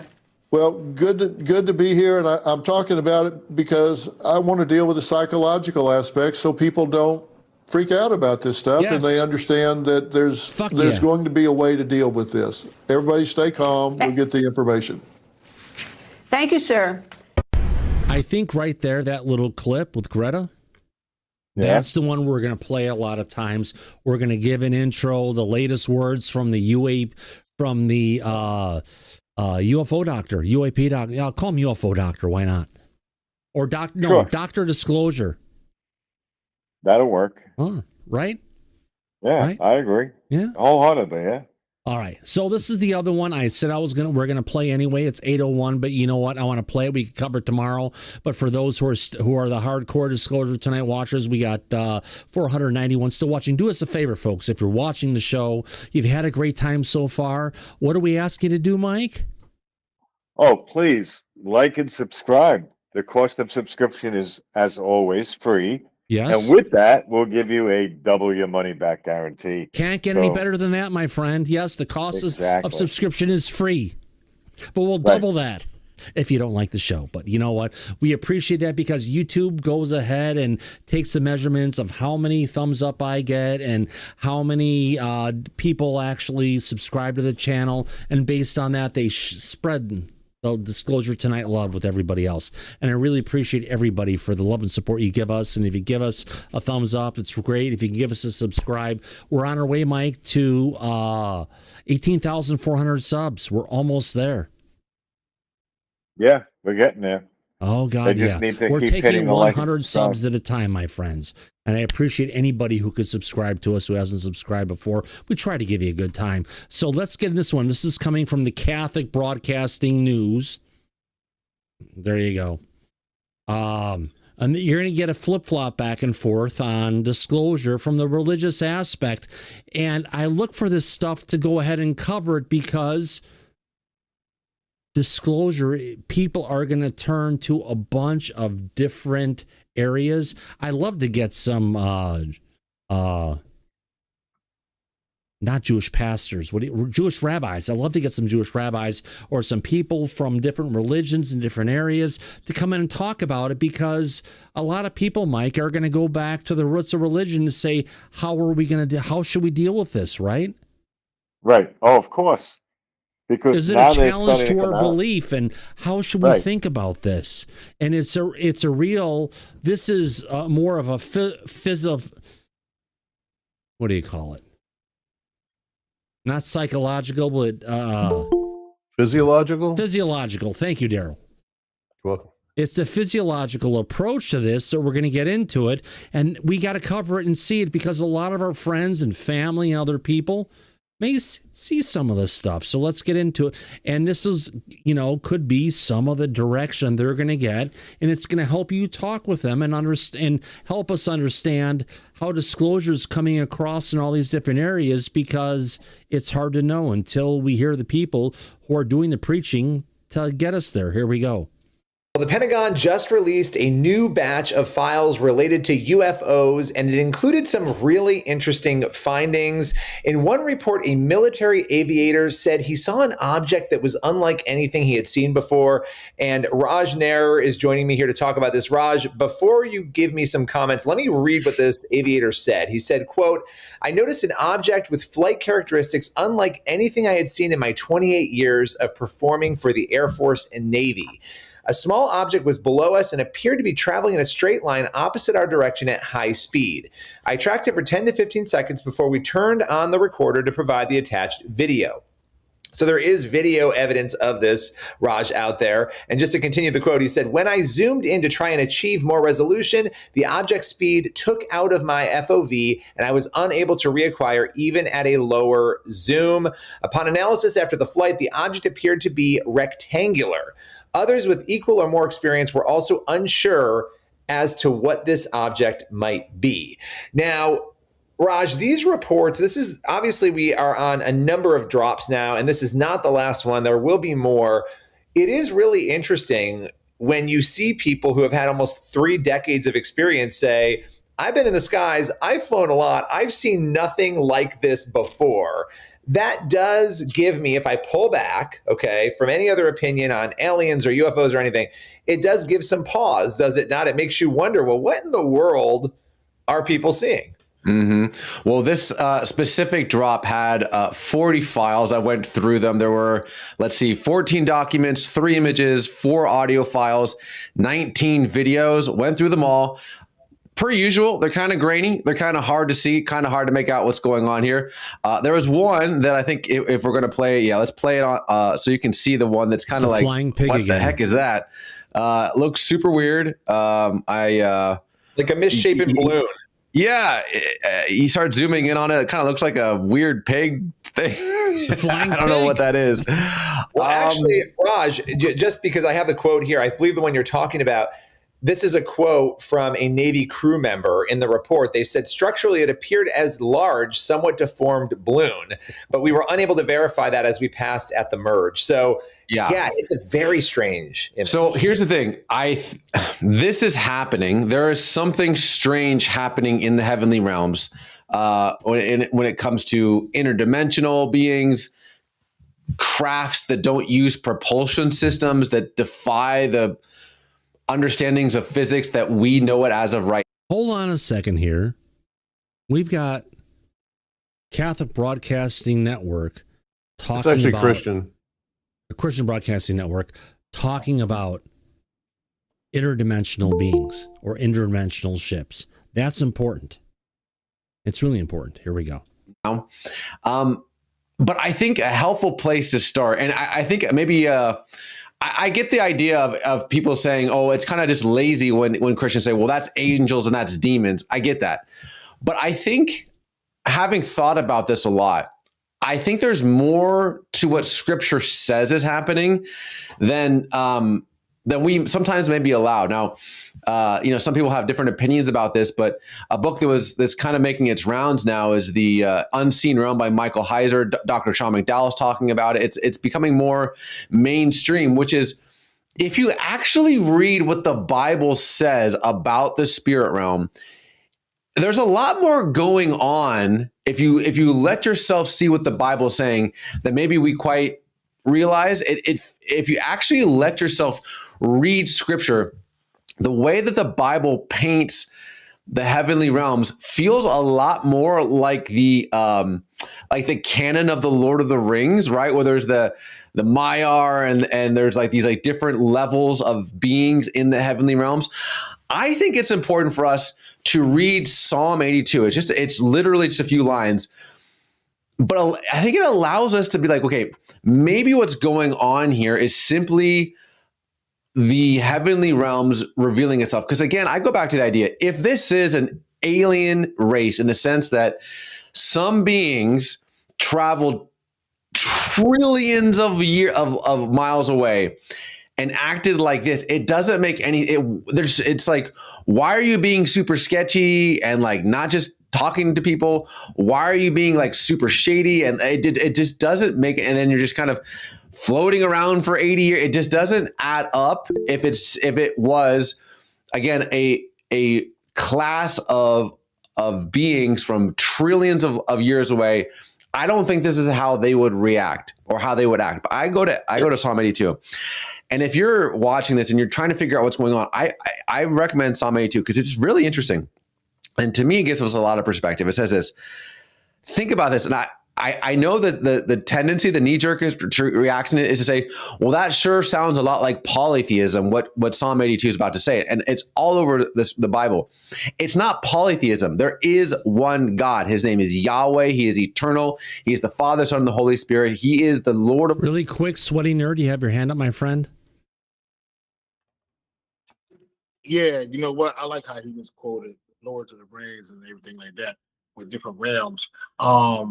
That also kind of remind me of in the comic book of Thor, where there's different realms and stuff like that. But you know what, that type of thing. If you look at it, he's looking for ways to make it acceptable within the scope of the religion without taking it all and calling it as negative alien demons, right? Mm-hmm.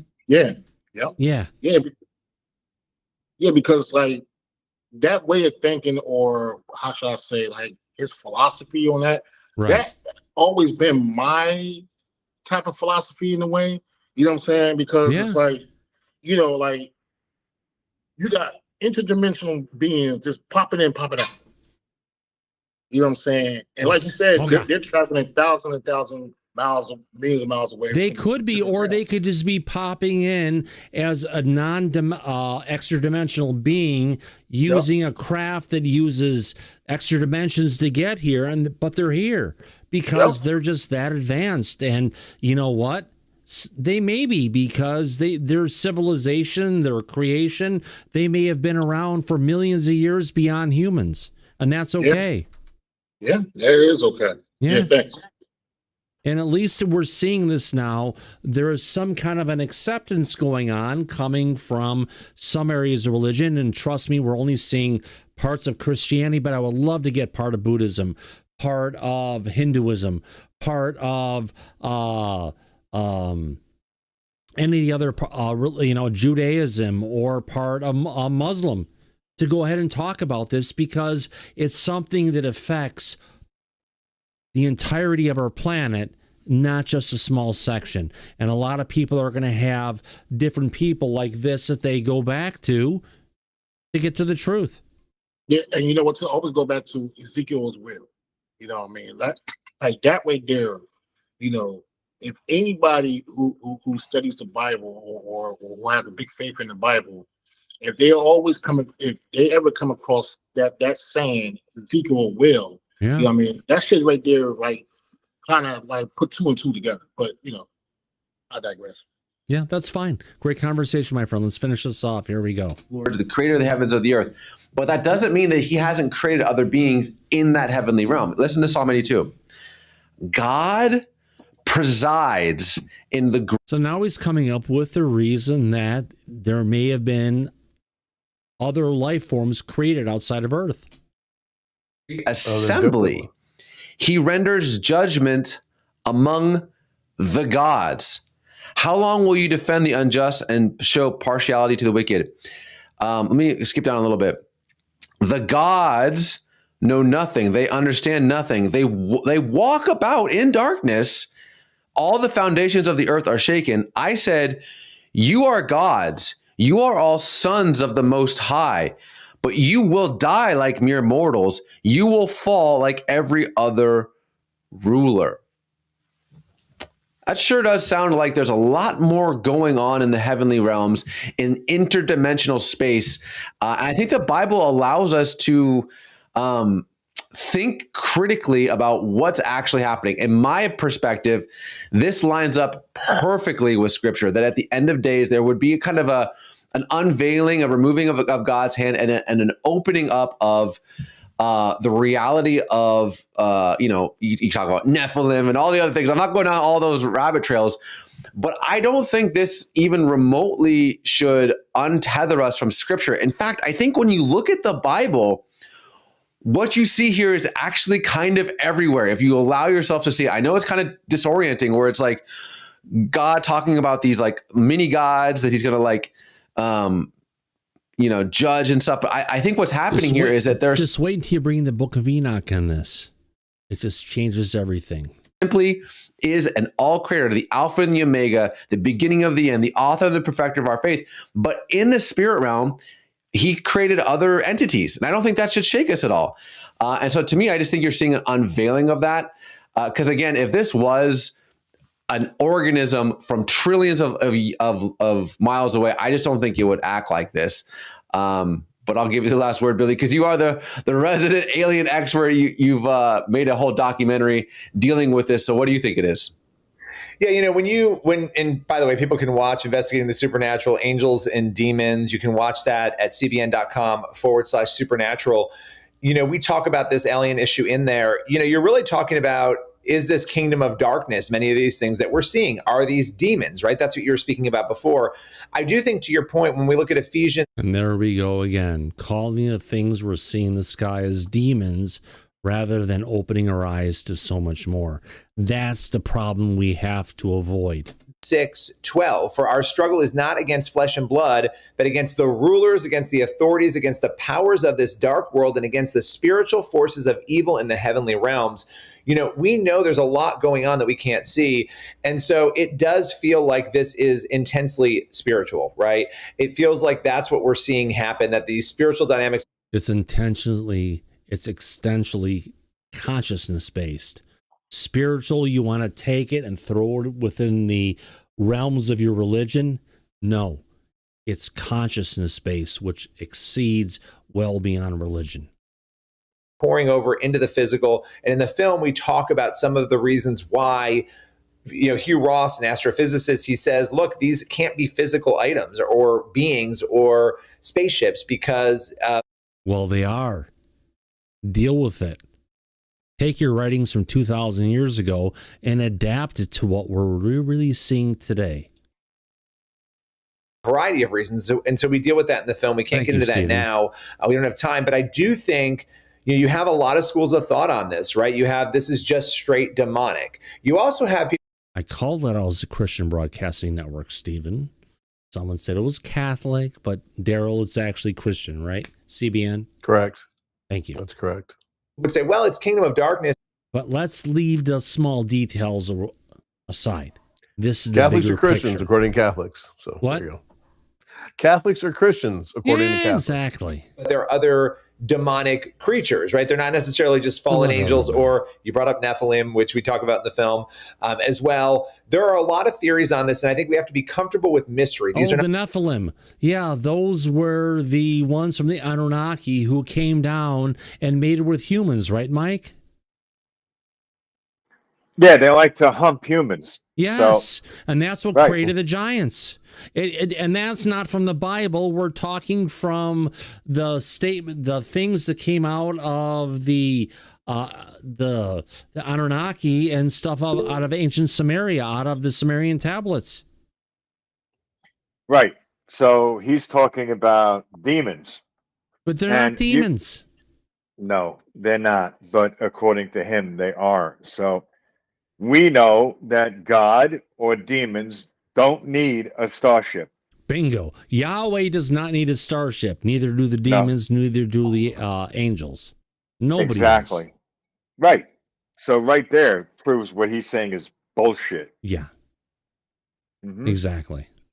Salvation issues, but what is happening very clearly is that people are seeing things they cannot explain.